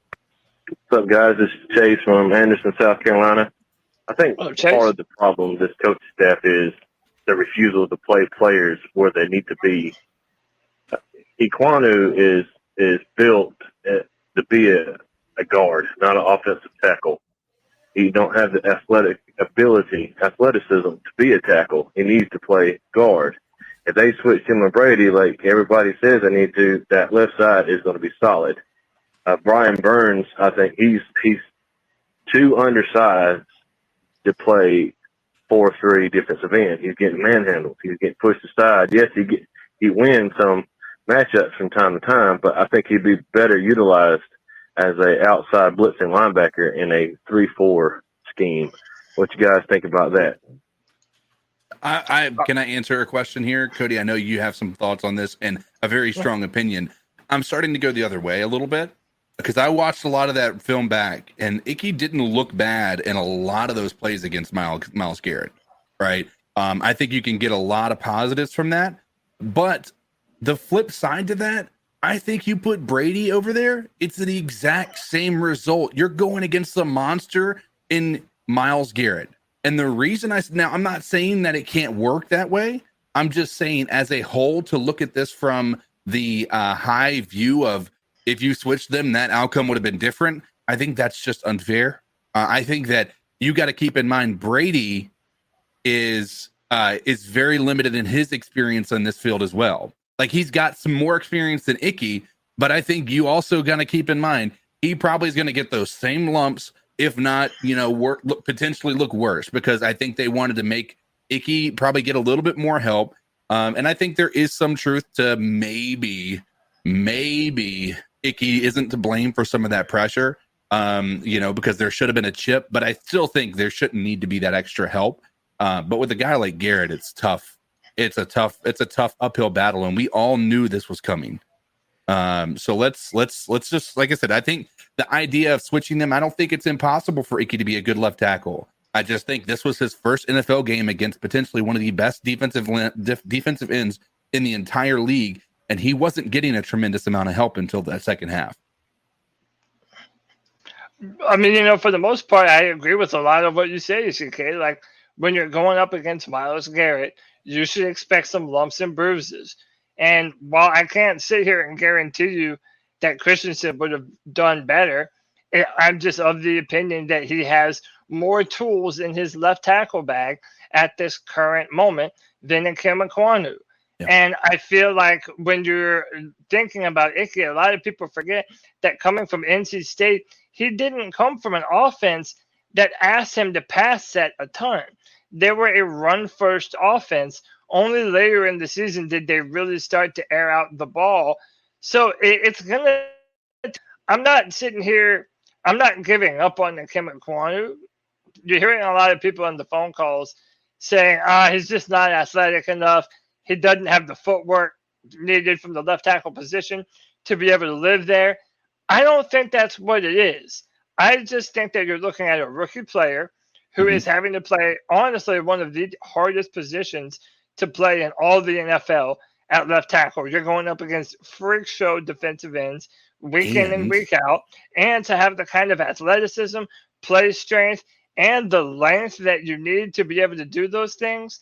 I mean, Icky has a few of those things, but it's going to take some time before he really starts to add to that toolbox and become a well-rounded left tackle. Not to double down on this, but I mean, I know we've hit this topic constantly, but Matt Rhule did him zero favors by making it a competition and him having to earn the starting position. Right. I agree. Like not getting Especially the reps. When he just handed it to him. In the end of the At the end of the day, he just handed it to him. We don't know what, again, there is a lot that we don't know. We don't see, we don't hear, we don't know. We're not a part of the meetings. We're not a part of the I guess just the workouts that they do in the back end that aren't publicized on social media. But I mean, the reality is, I think there's not a single person on the face of the planet that thought that Icky was going to be back up. He was going to be on the starting line at some position, right? It's like they didn't even try to put him into the starting lineup until that final week of the preseason. Like, it just was ridiculous. So I think a lot of this can also be Matt Rhule's fault too. Like, if there was some lumps and bruises, some miscommunications, it falls on the fact that you've literally got a coach who's trying to make false expectations as far as what a competition is. And like, you remember his first year, he wanted to say Christian McCaffrey, he has to earn his starting position too. Like, get the fuck on. Like, that this guy knows who his starters are. Like, it's okay to let people have earned that based on how they've done in the past. If you're to say that he didn't earn it and he's a top 10 pick is foolishness at its highest level. You shouldn't have picked him, if you didn't think that he could be starting left tackle. Right. I think also that I'm not going to go on the athleticism that he's not good enough and not athletic enough. He's more suited to be a guard. I think that one is that we know he could play guard, right? That's the thing, is we know he could play guard. And when you play guard, you don't get put on the island like that all the time. So you are going to, like, of course we know he would excel at guard. I think he's going to excel at left tackle. I've tried to tell you guys that the left tackle position is one of the hardest ones to acclimate. Even when you're the best of the best of prospects, it still takes often years for these guys to become the badass players you expect them to be. The one thing is, and you can continue, I guess, if you want to continue to say there's problems with Matt Rhule on this, I agree, is that, if he is a run first left tackle, why don't we run? Why don't we try to negate some of this pass rush when these guys are getting home all the time? Run at Myles Garrett behind that big boy and make him pause a little and have to start compensating for the run. So I'm fine with Icky, but I think you guys have brought up a lot of good points. I think the manufactured competition, the ability for him to play guard, all of those things are going to factor in. And Matt Rhule defended him in the press conference, saying those sacks weren't all on him, or at least one of them. And, I mean, to be fair, you kind of have to defend him, because if you didn't defend him, you're not only hurting his confidence, but you're making a big statement about your ability to assess talent as an organization. If you're saying, like, yeah, he shit the bed, like he fucking I mean, he's sure. But Matt Rhule has been known to hold some guys accountable and coddle other guys. I was just going to say earlier. I don't think he was coddling them, though. I think, Icky played fine. I think the problem was that there were so many damn problems. That's the problem. Yeah, it's funny you say that, because just in that same presser earlier, he coddles CJ Henderson, and then he even says that this is really only J.C. Horn's third NFL game, and he throws him under the bus. Yeah, about the hands, and he can't play with the hands. And what is it makes it hard for Panther fans as they watch Pat Surtain just kill it over there. Even Richard Sherman going on Twitter talking about how great he is. All right, let's go to the next call. Hey guys, this is Lee from Houston. Listen, before the last game, you had Phil Snow come out and on his press conference just defending last season against the run. I think he even quoted some stats talking about how we were only 4 point something yards per carry. Guys, that is when I first knew that this game was not going to go our way. The guy defending the run last year, we all saw what was wrong with the team, what was happening there. And you knew, I mean, it just gave you the feeling that they weren't taking the necessary steps to actually defend against the run. And for Cleveland, that's exactly what we needed. We should have at least 4 down linemen who are over 270 pounds on that line against teams like Cleveland, and next week against teams like the Giants, who, my God, Saquon Barkley killed it last week. And if we don't address the run before this next game, it's going to be more of the same. The guy's going to have over 200 yards on the ground. So I knew we were in trouble going into Cleveland when I heard Phil Snow just talking about, the run defense. It was actually pretty good last year, in the top 10 in yards per game. We all know that was bullshit. Anyways, those are my thoughts. Hopefully this is a huge wake-up call to Snow and that defense. He really needs to fix the scheme. It's not the players. It's the scheme. His bullshit college scheme with 6 defensive backs on the field, that's not going to cut it. Not against a team like Cleveland. Definitely not against the Giants. All right, guys, tell me what you think. That brings up a fantastic point. That might be my favorite call of the night. Because, we have been very critical already of Ben McAdoo, and rightfully so. Well, we had problems on defense, or rather on offense last year. So Matt Rhule said, okay, I'm going to go, and instead of having Joe Brady, a college coach who ran a college offense, I'm going to go get an NFL coach who runs an NFL offense. Why is it that the same thing wasn't done? I mean, most people have been very complimentary of Phil Snow, and most of us would say, if we're picking coaches of the Panthers, who would we pick? Most of us would probably have said Phil Snow. But as we continue to go on and hear the same problems rear their ugly old head, and we have problems with our defensive backs now, and we're still doing this thing with 6 DBs on the field, could it be possible that Phil Snow is just not up to stuff on fielding a competent NFL defense? How long does he get to live on those last 3 years and just say, oh, okay, for 3 games, or the last year for those first 3 games, when he was running everything on defense and we had a legendary defense that was at the time. Now, not so much. I mean, you're right. We didn't let Rivera. That's the thing is, Cleveland, we all knew they were going to do that. Everybody knew all off season they were going to do that. There's no surprise about that. They had Jacoby Brissett quarterback. You should have made Jacoby Brissett beat us. But instead, you know what? We just got beat on 3rd down over and over. And that running game just had no answer for it. So we're going to have to get it fixed. And if we don't get it fixed, then Phil Snow's part of the problem, right? And he's been the least worst of our problems so far. But these are points that have to be talked about and considered. Let's go to the next call. It's me, C-Dog, man. I got cut off on my last call, but it's going to be a long year, guys. It's going to be a long-ass, dreadful season like it was last year. With that being said, did we hear his first one, Tony? Every time you come in this motherfucking goddamn live, show anything. Goddamn free falls Tuesday, the goddamn on game day, free show, motherfucking the motherfucking Madden simulation. You know what I'm saying? Make sure you got them hit the motherfucking like button. Make sure you motherfucking subscribe. You know what I'm saying? These boys be on here consistently. You know, for the longest running Panther podcast, period. Even though their subscribers doesn't say it. You know what I'm saying? But I've been fucking with these boys for a long time, man. You know? But y'all boys keep doing the great work. Great show as always. Shout out to motherfucking G, baby, the motherfucking GOAT. You know what I'm saying? My motherfucking nigga. With that being said, keep pounding. Everybody have a great night. And let me just shout out to motherfucking Panther Pickle, man, because finally Panther Pickle has seen T-Dog's waves with Phil Snow. So I give him a shout out too. I was talking about Panther Pickle while I was still at work and everything. So with that being said, keep pounding. Everybody have a great night.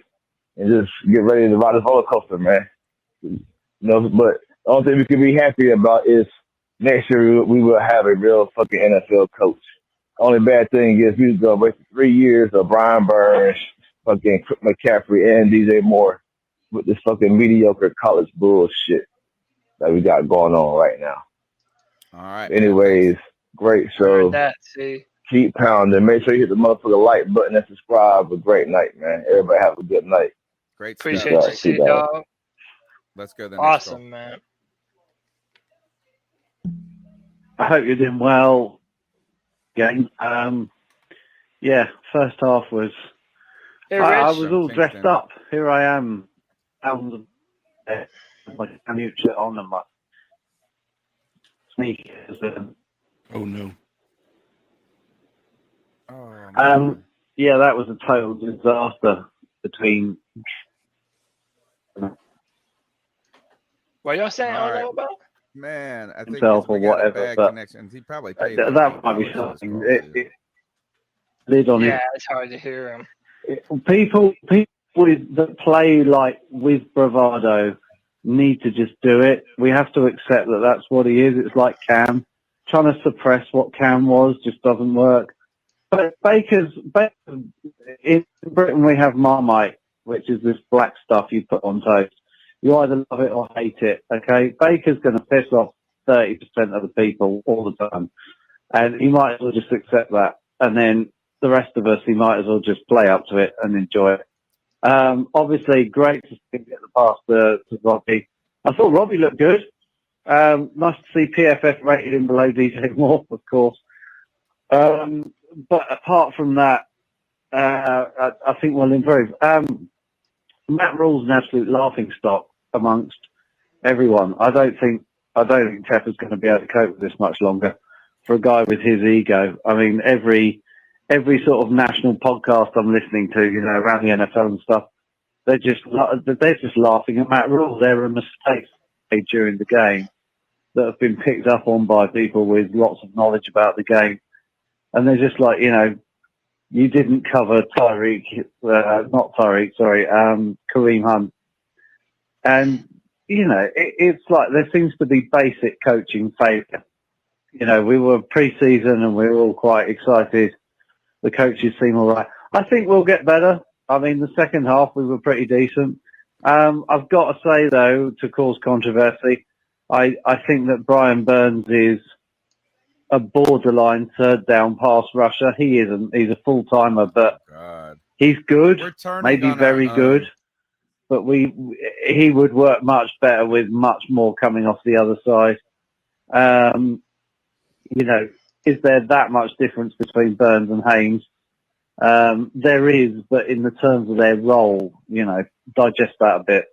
And the Derek Brown pick from a couple of years ago is just a disaster. I mean, Derek's all right, but that's about it. I mean, Christ, you pick somebody in the top 10.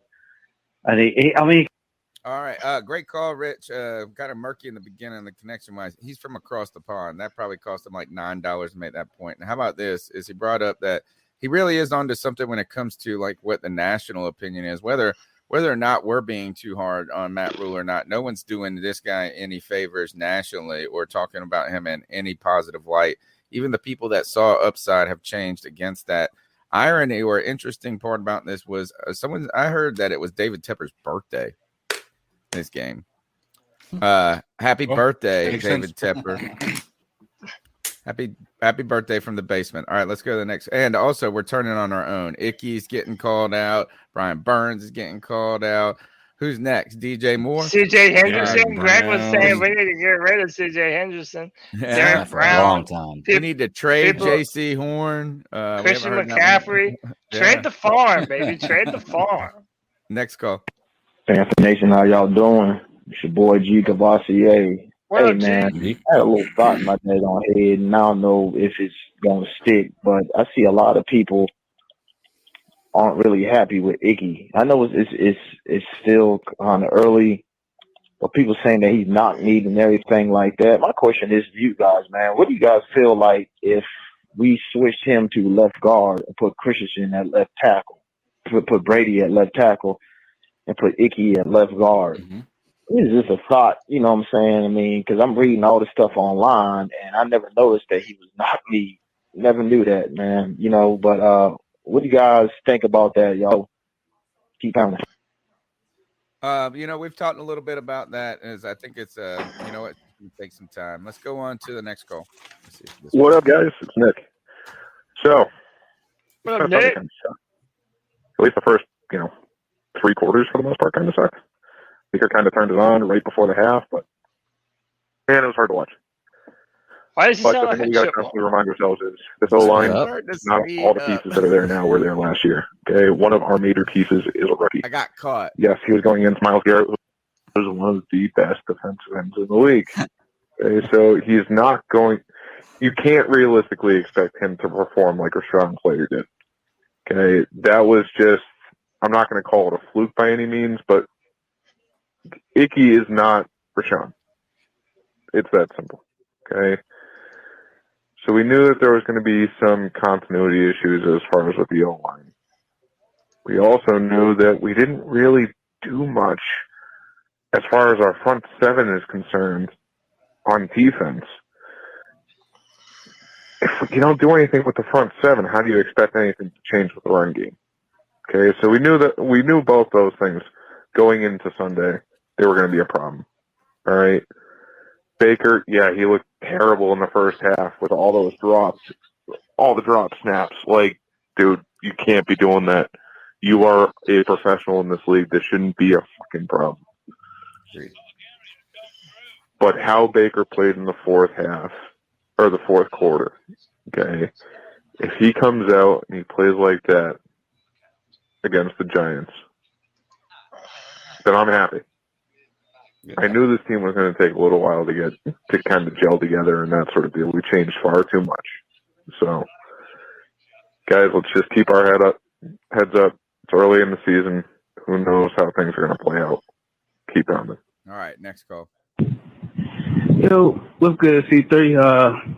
Tune in, listening to the show while I'm in class working on some vehicles, and felt like I call in, share my opinion on what transpired on Sunday, because I see and feel like a lot of people are down on the team for good reason. Like nobody likes taking an L, especially week one. But to that point, it's week one. You're talking about a new OC, a new QB who did not get all of the reps with the starters, offensive line being shifted around, competition and things of that nature. And I know a lot of people are down on Rhule. Personally, I didn't see Rhule do anything in that game that would make me feel some type of way towards him, right? Dude actually seemed like he did what a head coach is supposed to do. You can talk about the management in the offseason and everything leading up to right now, and it probably did play a factor, like I said before, that Baker wasn't taking all the reps with the ones. But for all that being said, as terribly as that team looked for 2.5 quarters, 3 quarters, the amount of talent on that team started to show who Baker Mayfield is as a quarterback. And I'm not sitting here saying praises that this dude is the best of the fucking best, but he's much better than what the hell we've had for the last couple of years. And it started to show. For those reasons and multiple other ones, like a lot of people were down on the defense. I went and spoke with Browns fans and legitimately was told, hey, if you pay attention throughout the season, you're going to see the Browns do that shit quite a damn bit. Like they're going to run. That's their MO. That's what they're going to do. And then again in defense, they didn't give up a touchdown at all in the second half. If our offense is capable of putting up just 3 points in that first quarter, the whole role of the game changes. So I'm not tripping over the loss. I was pissed, as are most fans, as people should be if you root for the team. Nobody likes taking an L week one. No one likes taking an L, period. But I like what I saw. So I like what I saw towards the end. That they come out there with that same kind of fire, that same kind of grit, for the remainder of the season, I promise you, this team is going to be hell for a lot of people, a lot of opponents. Like I say, it's week 1. Pump your brakes, calm down, hit something if you need to hit some. Light up. Thanks for the call. Good call. You know what? A good balanced perspective here. Let's keep going. Hey, y'all. It's TJ here. First time caller. Not a long time listener, but, I started listening to the podcast just before the draft 2020. Ron Rivera's What's up, gone. TJ? Cam Newton's gone. A lot of uncertainty with the Panthers at the time. So I went to YouTube trying to find out, what's the real news, Came across the podcast. And I've been listening to it ever since, y'all, So I appreciate the content. Just wanted to say. Nice. I gave the players a lot of slack. That was a long for pause. the game this week. But the more I sit on and think about it, and I always go back to it, it's got to be Matt Rhule. It's got to be the coaching. And I just want to hear y'all's thoughts on this. You go back to, who was it? George Seifert. I became a Panthers fan in 2003 when I started getting into football, 8th grade. One of my friends invited me over to watch the Super Bowl. Just so happened to be Panthers Patriots. So I've been a fan ever since then. But I'm looking here on the old Wikipedia. I see George Seifert, 99 to 2001. What George Seifert do? Let's see. 16-32. After that, you got John Fox. 73-71. This is win-loss record, y'all. Ron Rivera, 76-63. Point being, since I've been a Panthers fan, I can't think of a time I just hated a head coach we had, You got John Fox, man brought us to the Super Bowl. Ron Rivera brought us to the Super Bowl. What did they do? Great defenses, great run attack. Right? So, anyway, point being, George Seifert, 16-32. I'm looking here at Matt Rhule, 10-23. So, my God, boys. You give them 6 wins this year? I don't know. I say 6 wins or less. He's got to be gone. And don't tell me he built a team. He's bringing us back. 3rd year is the year for he's going to bring us back. He rebuilds. He's a rebuilder. George Seifert, the dude left the team in 2001. He was fired. John Fox won a Super Bowl 2 years later. So, if you're going to, that's just what I'm going on, y'all. I know. Look, Matt Rhule, no one's happy with him right now. Ron Rivera, better coach than maybe we gave him credit for. At least made us competitive. Never got back-to-back wins. John Fox never got back-to-back wins. Both stacked together good defenses, like you talked about, strong running attacks. But let's not shit on George Seifert and his 5 Super Bowls with San Francisco with the crappy ass Panthers team. Maybe he wasn't the end, but Matt Rhule, nowhere in that. He's got a lot to prove. Hang on before you go to the next call. I do want to say I'm noticing a trend in Panther fans where it's like, I've seen this song and dance before. Ooh, like the same Cody. problems are continuing to rear their head. So why should I continue to believe, that this year the Panthers are going to be the belle of the ball? I'm telling you, man, I feel like after these past 2 seasons where our expectations were sent to the moon, sky high, fans ain't down with the bullshit no more. We want results, and we don't want it a few weeks from now. We want them now. Yeah, good stuff. Next call. Man, it's me, Dog. I told y'all, man. I told motherfuckers a long goddamn time ago that Matt Rhule is a fucking bum. A mediocre college coach. Him and Phil Snow. Especially Phil Snow had that interview talking about how the defense was number 9 in the run defense last year. And real quick, man, for all you motherfuckers talking about we got a number 2 defense, shut that bullshit up. You silly motherfuckers. But real quick, man, I give a shout out to motherfucking goddamn G, baby, man. Goddamn the motherfucking GOAT. You've been on the same shit I've been on. With this clown show, fucking circus, damn Charlotte. It's fucking embarrassing, man. This shit is fucking embarrassing. Just bring Cam back, man. Fuck it. Bring Cam back, so some goddamn tickets, something, man. But look, man, Baker Mayfield, I told you, he's a motherfucking bum. He leading the league in interceptions since 2018. Matter of fact, Baker Mayfield has never ever won a opening game in his career. And with the Cleveland Browns winning that opening game good point. against us Sunday, that was their first time winning the opening game in like 20-something years. Just to put that in perspective. They got rid of Baker Yeah, Myles Mayfield. Garrett They didn't won even their fucking opener. practice all week, you know. I mean, this shit is just fucking terrible, man. It's fucking terrible, man. Then, even though the Falcons lost Sunday to the Saints, the Falcons probably gonna whoop our ass this year. We'll be lucky to get one game against the Falcons. You know what I'm saying? So it's just like it's gonna be a long ass goddamn year, man. I don't see Matt Rhule, especially if we lose next week to the Giants. We lost to the Giants last year, so I'll say Matt Rhule probably gonna be out of here probably about goddamn week 6. He out of here, man. Potentially.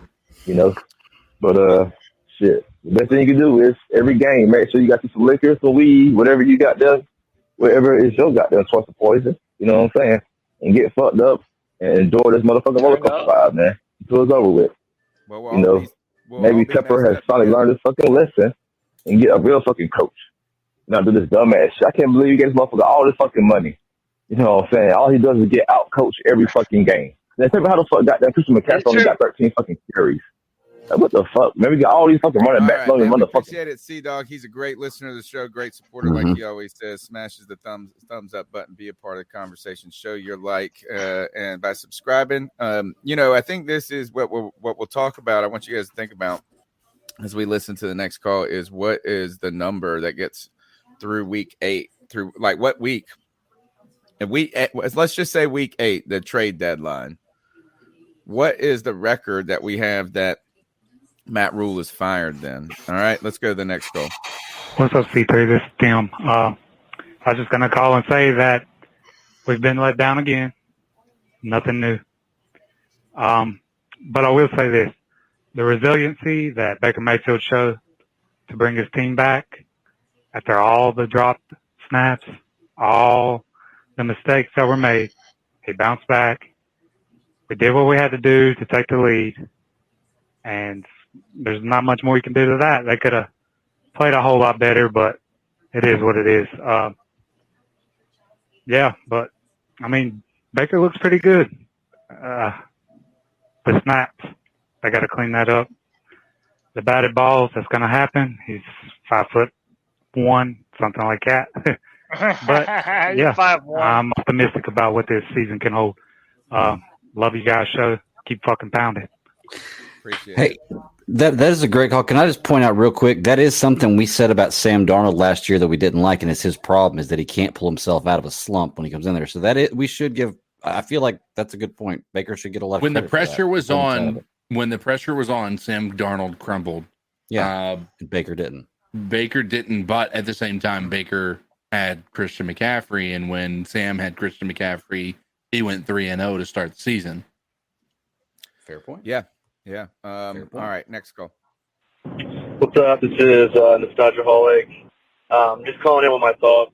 I was at the game on Sunday, so I was a little bit too drunk and angry to call in for the post-game show. I think we had a real mixed bag on Sunday. Baker didn't start out very sharp. Super confused with the Elfline start over Bozeman, and I don't know how much of the snapping troubles were on Pat. Definitely some of it was on Baker. Getting passes knocked down at the line of scrimmage. I think that's a function of his height. But we settled in a little bit, and he definitely made some clean plays. Christian McCaffrey having 14 total touches, only 3 or 4 rushes in the first half. Like, Ben McAdoo might be smoking crack. That was tough to watch. And the defense, while they did get gashed, they made some stops when it counted. Bad pass interference call, take away the pick. I don't know, just a super mixed bag. Like, overreaction Monday is a thing for sure. Don't get too high or too low, or make jump, huge jumps to conclusions after 1 week. Probably won't really know till week 4 or 5. But definitely, there should be some clarity on how good our defense can be and whether or not, we can scheme to stop the run, because Saquon's going to bring it. And if we were going to be hyper effective against the run, you would think that would have been against a team with a quarterback who's not a real threat, like Jacoby just said. So we'll see. Mixed bag for sure. But what we do, we keep pounding, and if it's not, if the future isn't with this squad, we're about to tear the motherfucking thing down anyways. So mixed bag. My favorite call. I'm still hopeful that we can turn it around, and the easiest path forward would be if this crew could get it turned around. All right. Amen. My favorite call of the night. Let's keep going. It's me, C-Dog. I hate to call in again, but Nope. We got us out. We're gonna skip. We're gonna have to put a limit on. We're trying to go to a one limit, which I'm gonna have to go on to. But we appreciate the support. Let's go to the next call. Hey guys, Chuck from Elizabeth City, aka Carolina sports guy. Just calling back. It's the second part of that call, and I was making a comment, a statement about it doesn't hurt as much to lose because we're used to it. And I guess what I'm saying is now these losses is. Hey guys, calling early today. I guess this game's really settled in pretty well, and I'm kind of getting used to losing, guys. This is Chuck from Elizabeth City, aka Carolina sports guy. Chuck. And I guess it comes down to really looking at that last drive we had the ball, we kicked the field goal. You look at the clock, it's about a minute and 24 seconds left. We got a first down on the 14. Now, this is where Matt Rhule and his coaching staff, it's called in-game coaching. It's not halftime adjustments, not being prepared before the game or talking about it after the game's over, what you should have done or didn't do. It's being in the heat of the moment. Looking, we get all into the game, and sometimes we, just like we had a situation where the refs kind of jogged us on 2 plays at the end for Cleveland, Brian Burns roughing the passer, which was a joke. But what was even more is Jacoby Brissett with a fake spike, which should have been a penalty. And the refs jogged us on that one. I mean, it definitely cost us a game, but it never would have come to that if it wasn't for in-game coaching. First and 10 from the 14 or a minute 24. They used their timeouts, but we did not execute 10 yards to get a first down on that drive. Touchdown would have been nice, but the field goal wins it, and of course that's not guaranteed. But if you come up with play design, mind you, between Eflin and Mayfield, the snap was boxed on one play. But we have to find a way, the coaching staff, I understand players execute. They have to come up with a plan to get 10 yards and get a first down inside that 4-yard line. We don't need the touchdown. Great if we get it. But by getting the first down, Cleveland's out of timeouts. We get a new set of downs. And we can run the clock all the way down. If we don't get the touchdown, we can run it all the way down to the last play of the game and then kick a chip shot field goal. This here is the in-game coaching and Matt Rhule and his coaching staff fails, and that's why we have an 8-game losing streak. We're not as bad as it looks, but we're miles away from having the quality players who can overcome this coaching staff. And don't get me wrong, Matt Rhule, as bad as he's been inept, I do not miss Ron Rivera. But because we lose so much, guys. All right, man. Chuck, we appreciate the call. I think you bring up, and we're gonna move on to the last call of the night after this is if you I think this what brings this question I would love about this call is that this was a failure on so many levels. Yeah. Right? It's a failure on coaching. What coaching? Offensive and defensive head coaching. Right? It was a failure in player execution. Where? Offense and defense. You have Baker Mayfield who did good things and bad things. The number of the fumbles, I think, were all on Baker. I mean, I know there might have been one. There was one that's listed in the playbook as being a fun. There's like a on Eflin, right? We can say that, but this man straight dropped him. He was like, and he did this in the preseason too. And I don't know I think some of it's jitters, I think some of it, he was trying to make some, so ready to make something happen. That was some of it. But like, even he had good and bad, everything, every group had good and bad, or I would say things that need to be better. I won't even say good. I would just say every group has things that need to be better. Nobody was perfect. Nobody did their job 100% effectively. No. Again, this is up and or down the even roster. 80% effectively. Yeah, it's and again, listen to what he said at the start of that call. I'm getting used to this losing. I mean, how long is David Tepper just going to stay used to the losing and believing of a higher vision? We did like this comment from Rare Gamer 99. He says Baker can score in the red zone. How long has it had since we had that? You know, Baker made some things happen when he needed to for us. I think it's going to get better. I think we're going to get better. I don't know if that getting better is going to be enough to make us happy at the end of the day, though. Right. Yeah, well, that's going to. If we feel like we're getting better, but almost at the here's the thing that is going to frustrate people on Cody's level beyond anything else in the world is if we are better but not good. You know what I mean? Like we're better, like we're a better team. That's the fear.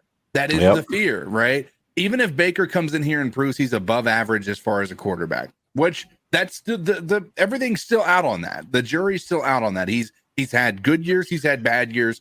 And right now we're in that, like, this is the biggest prove it year of his entire career. We can only hope that motivates him to be a better quarterback. But if he comes in here and he wins 8 or 9 games, fuck that, dude. Like, he's screwing us out of an opportunity to get a franchise quarterback this year in the draft. I don't think we brought him over here thinking he was going to be the guy. I think a lot of us had hope that maybe he could be. And we're still going to see what that looks like. But at the end of the day, there's a lot to prove for us to get that, you know? All right, let's go to the next call. Hey, guys. It's the growl that makes him howl, a.k.a. Joey the Blind Panther. And I wanted to call and talk about something. The Giants next week. I am the Giants are my second favorite team because, one, I have a lot of family up there that follows the Giants, and two, I adore New York City, and I just love hearing people with those accents talk about football. It's entertaining. So I'm listening to a Giants podcast and they're recapping the game. We're going to get out coached next week, guys, because if they have Brian Dable, they have, and he knows how to use his talent that he's got, and he does have some. I know people clown on the Giants' talent. Yes, they were bad last year, but they had Joe Judge. We still have the bum, Matt Rhule, the king of bless his heart, that guy. Yeah. So, could we beat them? Yeah. Could we lose to them? Yeah. So, they did real good, So, that's my thoughts on the game next week. Do y'all agree or disagree? And, that's it, guys. Looking forward to next week. I do think we have something here with Baker Mayfield and company, because when he turns it on, he can turn it on, You saw what happened on Sunday. Anyway, guys. Wow. Thank you for the call. I think that hits on so many of the kind of the conversation we've been circling the whole night, and what we need to know is until how do we think if we're glass half full or glass half empty is what the Panthers are going to be the ones that have to determine that for us. The cup is empty right now until they start putting some water in it for us. I mean, at some point they got to give us something. Right. Instead of us trying to reason them through why we should be happier than we are. Right. Or, so look, the Giants game means much more than it should. The Panthers need to go out there and prove that this was a game that good things happened in, that there were good things that can be gleaned and improvements made from last year to this year. And they need to, as someone said, show us that it's not a microcosm of last season. And right now the Panthers have really changed very little over the entire time that Matt Rhule has been here. They're kind of about the same team that they've been, and one that is not very formidable at this point. I want to thank everybody, first of all, if that's in the chat room, who is a C3 super fan. You can be a part of that by joining. You just look for the join button. on YouTube. If you're on iPhone, sometimes you got to alter it by going into the browser and getting out of the mobile version because YouTube or Google and Apple are always fighting in the background. I'm pretty sure that's why that exists in that component in that capacity. But you can join for $1.99 a month and support and show your support of the show. You can support the show by smashing the thumbs up button like C-Dog says. That is free. You can call into the show at 252-228-5098. We got a ton of more content coming to you guys throughout the week. Last week, we made our picks, Greg. I know this is the whole squad went 0 on the Carolina Panthers. Yep. What were the results of our picks last week? If we were 0 there, I picked I think I picked against Tampa like an idiot. You picked you picked against Tampa, and so did I. So we're 0-2 right there. And I know I got the Saints pick right. So I'm 1-2. You're 1-2. Cody is 2-1. CK's 2-1, and I'm 1-3. How are you 1-3? I'm 1-2. Excuse me. Yeah, we're both 1-2. Yeah. All right, so we got to make up. So I'm in the lead. Yeah, me and you. You guys are tied. You're up one game. Oh, excuse me. I'm we were 0-3. idiots, and we tried to pick. I'm 0-3. I picked Atlanta over New Orleans. Oh shit. Yeah, So that's I'm right. You 0-3. did. I was sitting there, I was like, "There's no way me and Tony are tied." We had You almost Oh, like a genius, bro. You almost like a genius. We'll Atlanta put you found guys. a way Look, to we're choke, we're gonna put the podcast in the order. Yeah, Oh, I like shit. that. I like that. Hey, on top, number 1, baby. Let's go. We're on that hill. All right, you guys are the winners. You guys, Panthers at New York Giants. Must-win game, Cody Lashney. Do the Panthers go and pull it out right now? 2.5-point underdogs, I believe. Underdogs to the fucking Giants? Are you kidding me? Sorry. Hey. Anyway. Look, people are gonna get really upset, but from now on, I'm just calling them like I see them. I'm saying 27-23 New York Giants. Okay. All right. Cody's going Giants. CK. I'm going the Panthers, but I'm gonna go 21-20 because Gano misses an extra point. Ooh. I'm going Panthers on the road in a must-win game. Right now, I have no reason necessarily to pick them to win other than I want them to win. I think we could have won that game, and I think the Panthers and Baker Mayfield and that offense gets better. I don't know if the defense gets better, but if the defense doesn't learn from last week, they need to sell out and stop the run at all costs. This is a must-win game for the Panthers. I think the Panthers go on the road and actually have a somewhat decisive win at, let's say, 27-17 Carolina Panthers. Okay. And, I'm just going to make – well, I'm not going to make it 4-4 because I guess Cody didn't go with Carolina. I'm going to go with Carolina as well. And I'm going to go – I'm actually going to go kind of just like this week. I think it's going to be very similar to this week's score because I think we're playing a very similar team, not strong quarterback play, very strong running back play. So let's just go with 26-24 Carolina. I needed to make up a game against Cody. We all CK could come out ahead in that. Like, that's the way he could stay on pace. I tell you this, if the Panthers don't win this game, I'm not picking the Panthers to win until they win a game. Kind of like I'm gumming on the Cody Hill at that point. Is like they're going to have to show me that I should pick them because this is the last we need to win pick I'm going to make. All right, who we got next? And the line is 2.5 for the Carolina Panthers. They're 2.5-point dogs. Week 2 schedule. Let's see who else is up. We've got. Where the hell is everybody? Chargers, Patriots, Steelers, Panthers, Giants, Jets, Browns, Dolphins, Ravens, Bucks, Commanders, Bucks, Commanders. Falcons, Rams. Falcons on the road with the Rams after a loss. I will start us off with this. Give me the Rams. All right. Yeah, I say Rams going to bounce back W. You never bet on the Falcons. I'm taking the Rams. Yeah, I'm going Rams as well. 4-4. Yeah, and we also got Bucks at Saints. I think the Bucks offense Is it Bucks at Saints or Bucks at Commanders? I thought you said Commanders a second ago. No, it's Bucks at Saints. Okay, I said Commanders. Yeah, You said Commanders, and you were going down the list of stuff, but it wasn't one of the teams. I you was just said- running down. You said okay. Bucks and then Commanders. As much as I hate to say it, man, I kind of think New Orleans pulls off the upset. And by the way, Starting off 2-0. New Orleans has a good track record against the Bucks. Yeah, so, they do. I'm taking New Orleans. Well, the New Orleans beat the Green Bay Packers in their opener last year, and they beat the Tampa Bay Buccaneers in their opener the year before.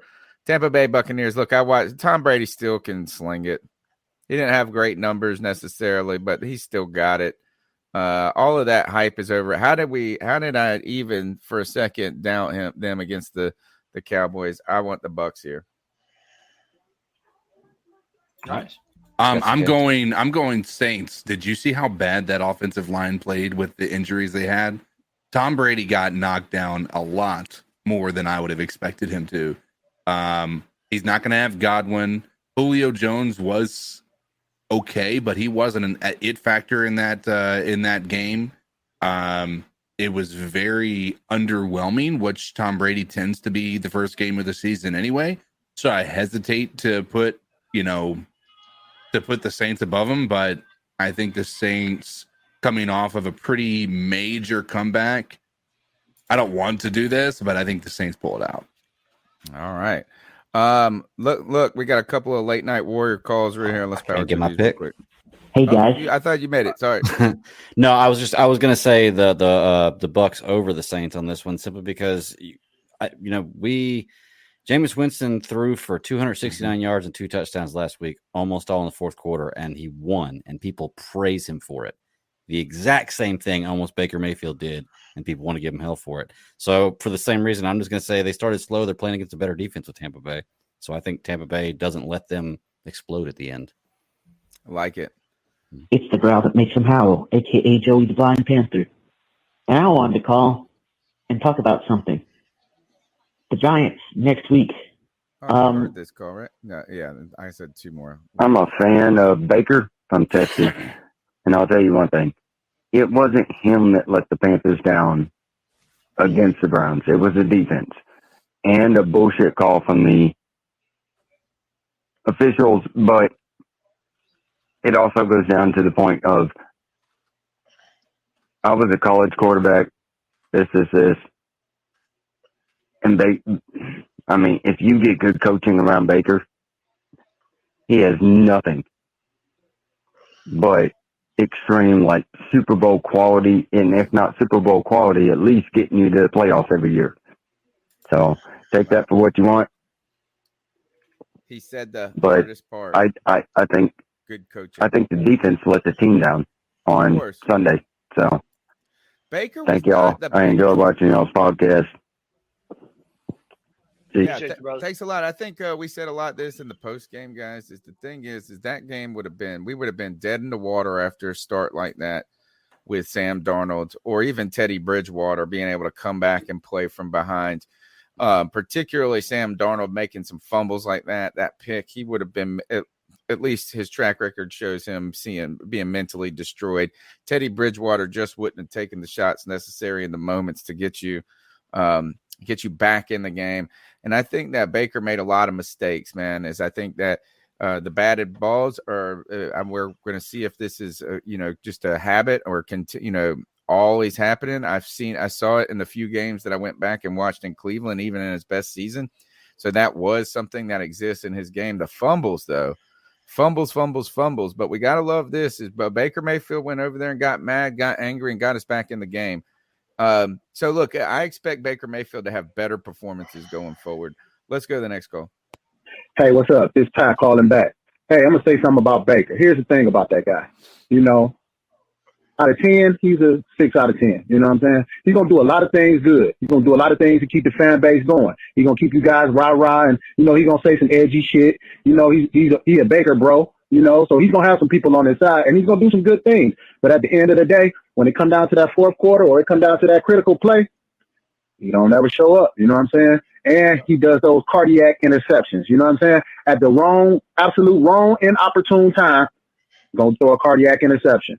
Then, or he might not show up the first quarter, or he might not show up the fourth quarter. It's going to be something, but it's not going to be good enough. And he's going to be good enough to keep you guys from getting the franchise quarterback for the next couple of years. You know what I'm saying? If you guys sign him, you guys are going to be, around the 6-11-ish type of season. You know what I'm saying? 6-11. I think maybe 7 and you know what I'm saying? Maybe 7 wins, but I don't see much. You know what I'm saying? Plus, you guys got to get a team around that guy anyway. You know what I'm saying? Like, you guys got a decent receiver core. Offensive line, yeah. You need a pounder back, too. You know what I'm saying? CMC's cool, but you need a pounder back. And you definitely got to address the defensive line and the linebackers. Thank you. I'm going to look, because I don't like the Browns fans that takes like their poor takes on CMC, right? They saw him hurt for missing games for 2 years, and they saw Nick Chubb get the ball and be fed 22 carries in this game, and CMC just put on the shelf. You would look at CMC and see his game is so versatile that you go, oh, he's not a between the tackles runner, but he does. He does it all, man. He does it all. But he's not wrong either, right? Okay. He's not wrong either. I mean, that's what we brought Foreman in here for anyway, and we just refuse to run the ball. That's the biggest problem right now that is probably one of the better calls of the night because I think it is an even-keeled approach. And I don't think it's an emotional thought process. I think he's coming here with a direct path to why he believes to what he believes. And I think that's fair. He also pointed out our flaws, which anybody watching that game would have seen, which is our defensive line got no pressure without a blitz. And our linebacking core is leaving a lot to be desired. That's really the bottom line.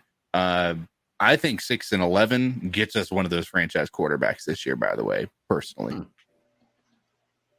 Maybe. I will say that was my biggest fear, that Baker Mayfield was going to keep us good enough to continue to coast without ever being in range to draft the quarterback that we need, and that we would just be incrementally better and still be another basement dweller. So, yeah, that is my fear. Fantastic stuff. You've been listening to the C3 Panthers podcast, the longest running Panthers podcast on the internet, live every Tuesday night, 9 p.m. until. And we keep going. Not only the longest running Panthers podcast, but the longest Panthers podcast.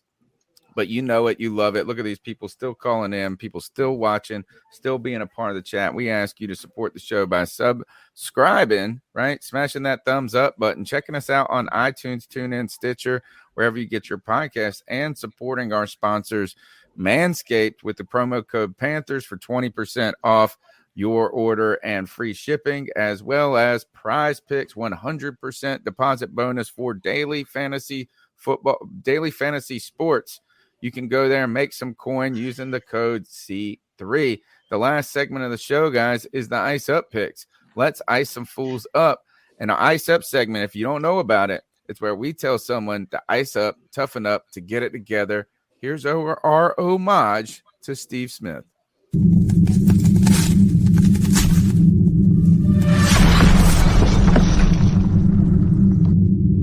Ice up, son. Ice up. All right. I'm going to go first. It's kind of it's a dual pick. It's a dual ice up pick, and it comes from the Monday night football game when it comes to, maybe it's a trifecta pick, all about the same things. The Denver Broncos go to Seattle and lose. And they straight lose. I'm mad at Russell Wilson for not getting 2 passing touchdowns and losing the prize pick that should have won me for one in this game. You got to ice up Russell Wilson and this head coach in his debut as they let the clock count down and tried to, with 3 timeouts. They had like all their timeouts. It looked like They didn't call timeout. Peyton Manning is over there on the simulcast going, what the hell are you guys doing? What the hell are you guys doing? They end up kicking a 63-yard field or attempting a 63 or 64-yard field goal. And it was 4th and 5, and you pay a guy $230 million. You trade these draft picks, and you don't put the ball in his hands. You are terrible clock management at the same time. You should have gone for it on 4th down.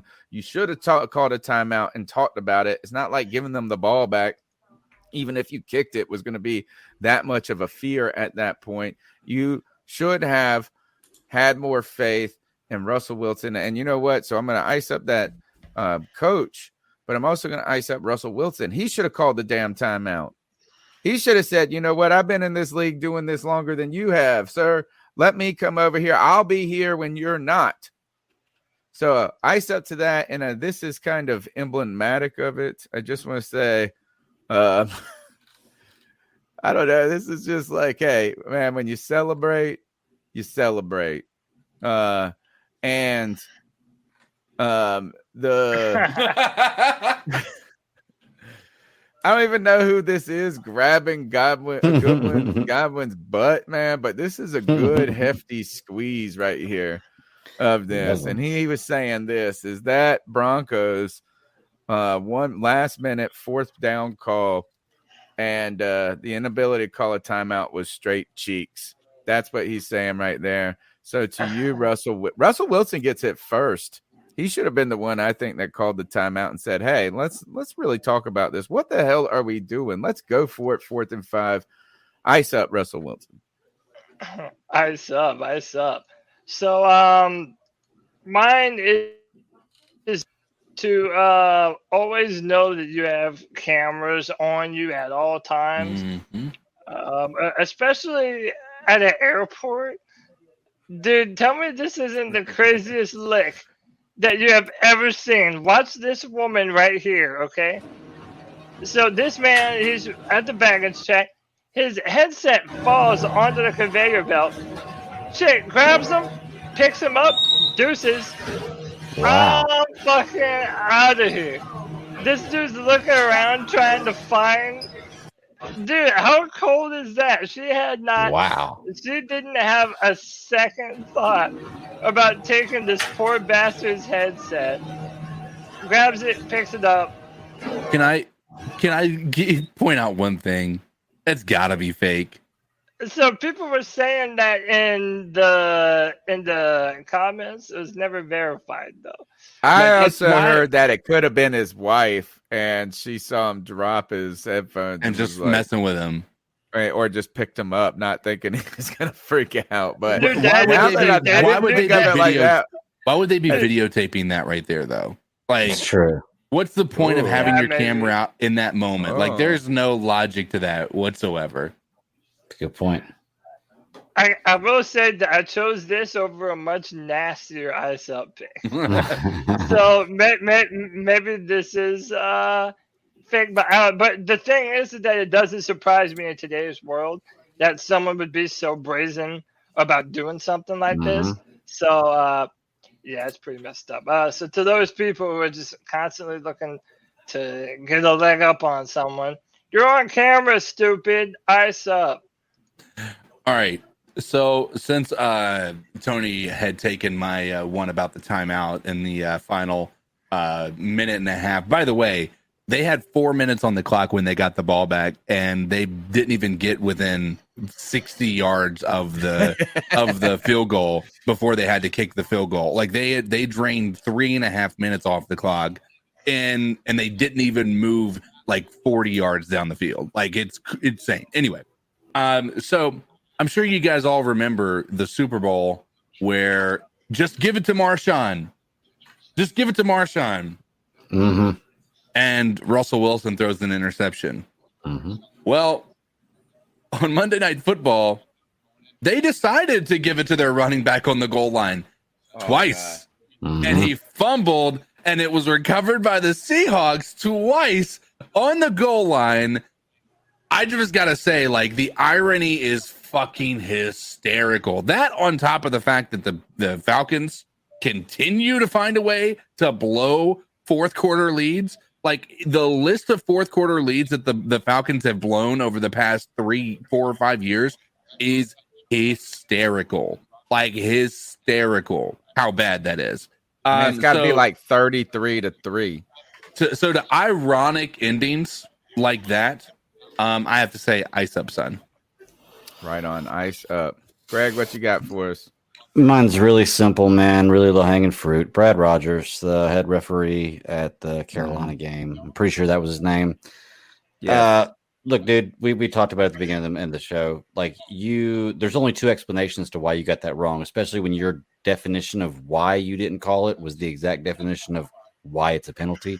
You're either being told not to call it or you just don't know the rules. Roger Goodell sent a text the other day. I'll give me half the money they're doing right there, and I promise you, I'll do it and learn the rules whenever I referee. So I think it's absolutely ridiculous that on this level that we touched on earlier, we have part-time referees in this billion-dollar corporation, and it's really kind of. I know I'm reacting to this because it just happened to me, and it happens to people all the time. But I feel like this ruins the game. And I feel like it really, really does. This is where they need an orange flag. The NFL needs to be able to intercede. They need to have a referee that's watching from New York or from New York that's just watching, that has a direct feed that can say 1 second. We're not going to do this a lot. Where don't do this unless there's an egregious misreading of the rules. But we should. There should, is you already slow the game down a ton with commercials and this and that. If you do this once every 7 or 8 games, or you do it 4 or 5 times a year, where all of a sudden there's New York's called, we're going to review this play, and it could be anything. They should do that. Well, the thing that's interesting to me is I think the reason they didn't want to do that is they don't want to slow down the game. But my thought is, it's all about money with them, right? You've added an extra game already to the slate. That's expanding the season. That's not slowing down the game. I mean, that's not speeding up the game. That's slowing it down a little bit by adding the 17th game, right? So, if anything, by doing it that way, you're getting an extra commercial break in, potentially at least once a game, maybe. I think the biggest thing is it's got to be like if it's in the fourth quarter, right? Fourth quarter, there's got to be rules for it. You have if it changes the outcome of a game, it needs to be able to be reviewed, and I think that should be discussed. That way, it doesn't slow down the game to where every other call is getting reviewed, because that would get fucking annoying. But I mean, if it's that final 2 drives and it's a game, it is a drive that is impactful to the outcome of that game very clearly, then fucking go ahead. They need to just write it. Yeah, they need to just write it into the rules as something egregious, like an egregious mistake by the official. Is that no? It's we're not gonna that spot wasn't right by an inch or something like that. But when they have a call, and I guess maybe the fear is that if they don't make a call, then you don't want them to throw the flag. Right. It would have to only be. Yeah, just on flags that are out. Maybe you just say this is that we reserve the right, if a flag is thrown and a penalty is called or some mistake is made in the interpretation of the rules, to intercede. Or you could also fix it by just saying you can challenge 1 penalty a game. You have 2 red flags, but you can challenge 1 penalty a game, because they don't allow challenging on penalties.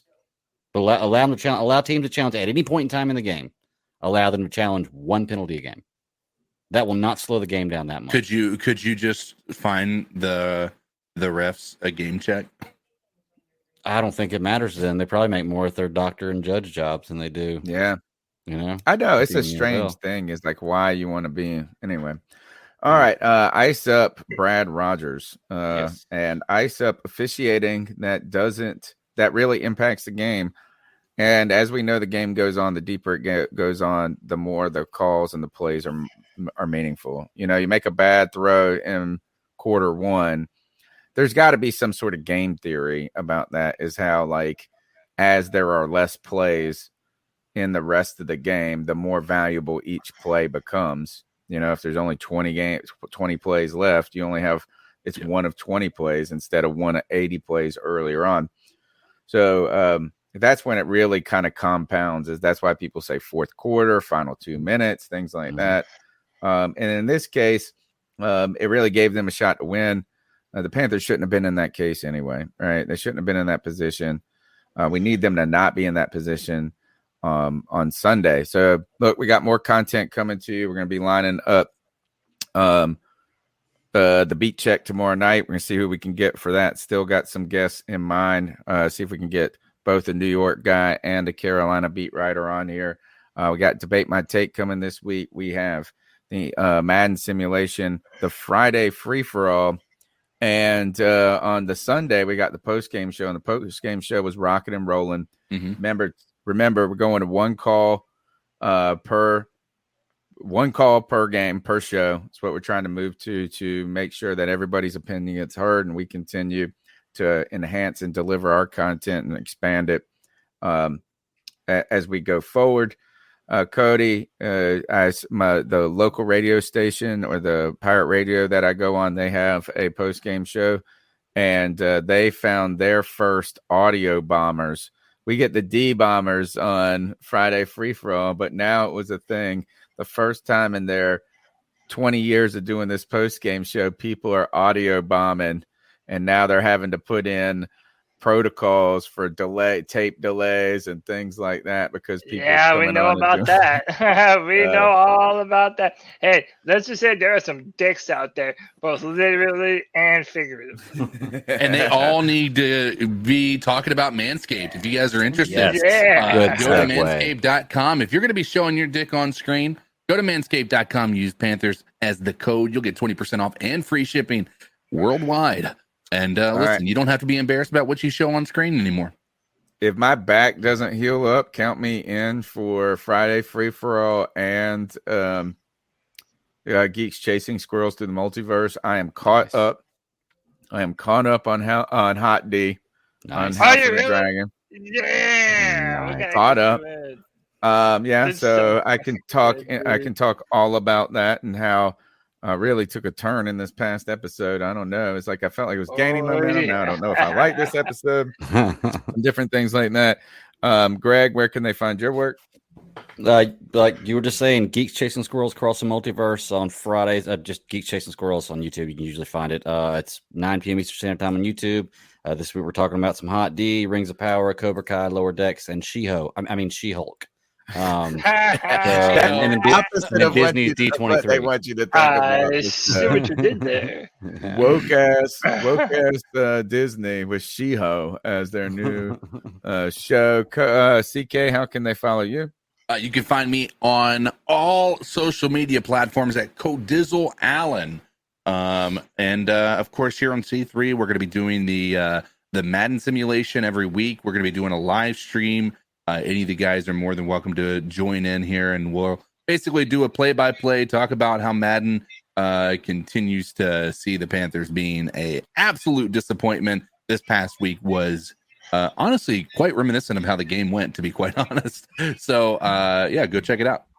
Cody, what can they expect from you and us at C3? I know I ran through it, but it doesn't hurt to say again what you want them to hear. Yeah, man. Join me every Friday at 7 p.m. for the Friday free-for-all, the show for the fans, by the fans. You can come on via StreamYard. I'll post the link in the description and in the chat. You can be a part of the show. That's every Friday at 7 p.m., the Friday free-for-all. Hey, man, we've got the cult of free-for-all going over there, man. My boys, we roll deep over there in them free-for-all hills. So come check us out every Friday at 7 p.m.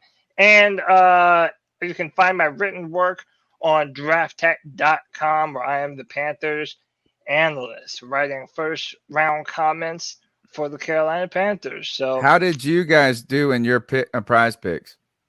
Horrible. Horrible. I got Fuck two, you, we got Stafford. two of them. I missed one on everything. Let's put it that way. So I didn't win anything. I missed at least one on everything. Did the Friday free for all? We got two. No, we got two and then lost the other two. Went 2 for 2, and I went all. So you broke even. So you broke even though. No, I mean, I didn't break anything. I had to get all so you four. didn't actually. So you didn't get all of them that it was required on any of them. I went all in. I went on the 10 times multiplier, all 4. So It's the only way to go. You're going to kick yourself in the butt if you get them all 4 right. So what my friend likes to do $5 entry, and he does 5 picks, and it pays $50. So that's like his go-to. It's like it's hard, but when it hits, you make $5, and it's like for him, that's like a good return that he likes. So look, Friday free for all versus the Tuesday show. Right now, we got to make up some ground. That's for sure. Prize Picks using the promo code C3 Cody Lack. They can follow me on Twitter at @cat_chronicles. But let's get the hell out of here. Take us out of here, my friend. Thanks for all the callers. Thanks for all the super chatters. Thanks for all the super fans. And we're going to continue to bring you some of the best, most diverse Panthers content on the internet as we go forward. Take us out of here, Cody. Panther Nation, until next time, keep pounding.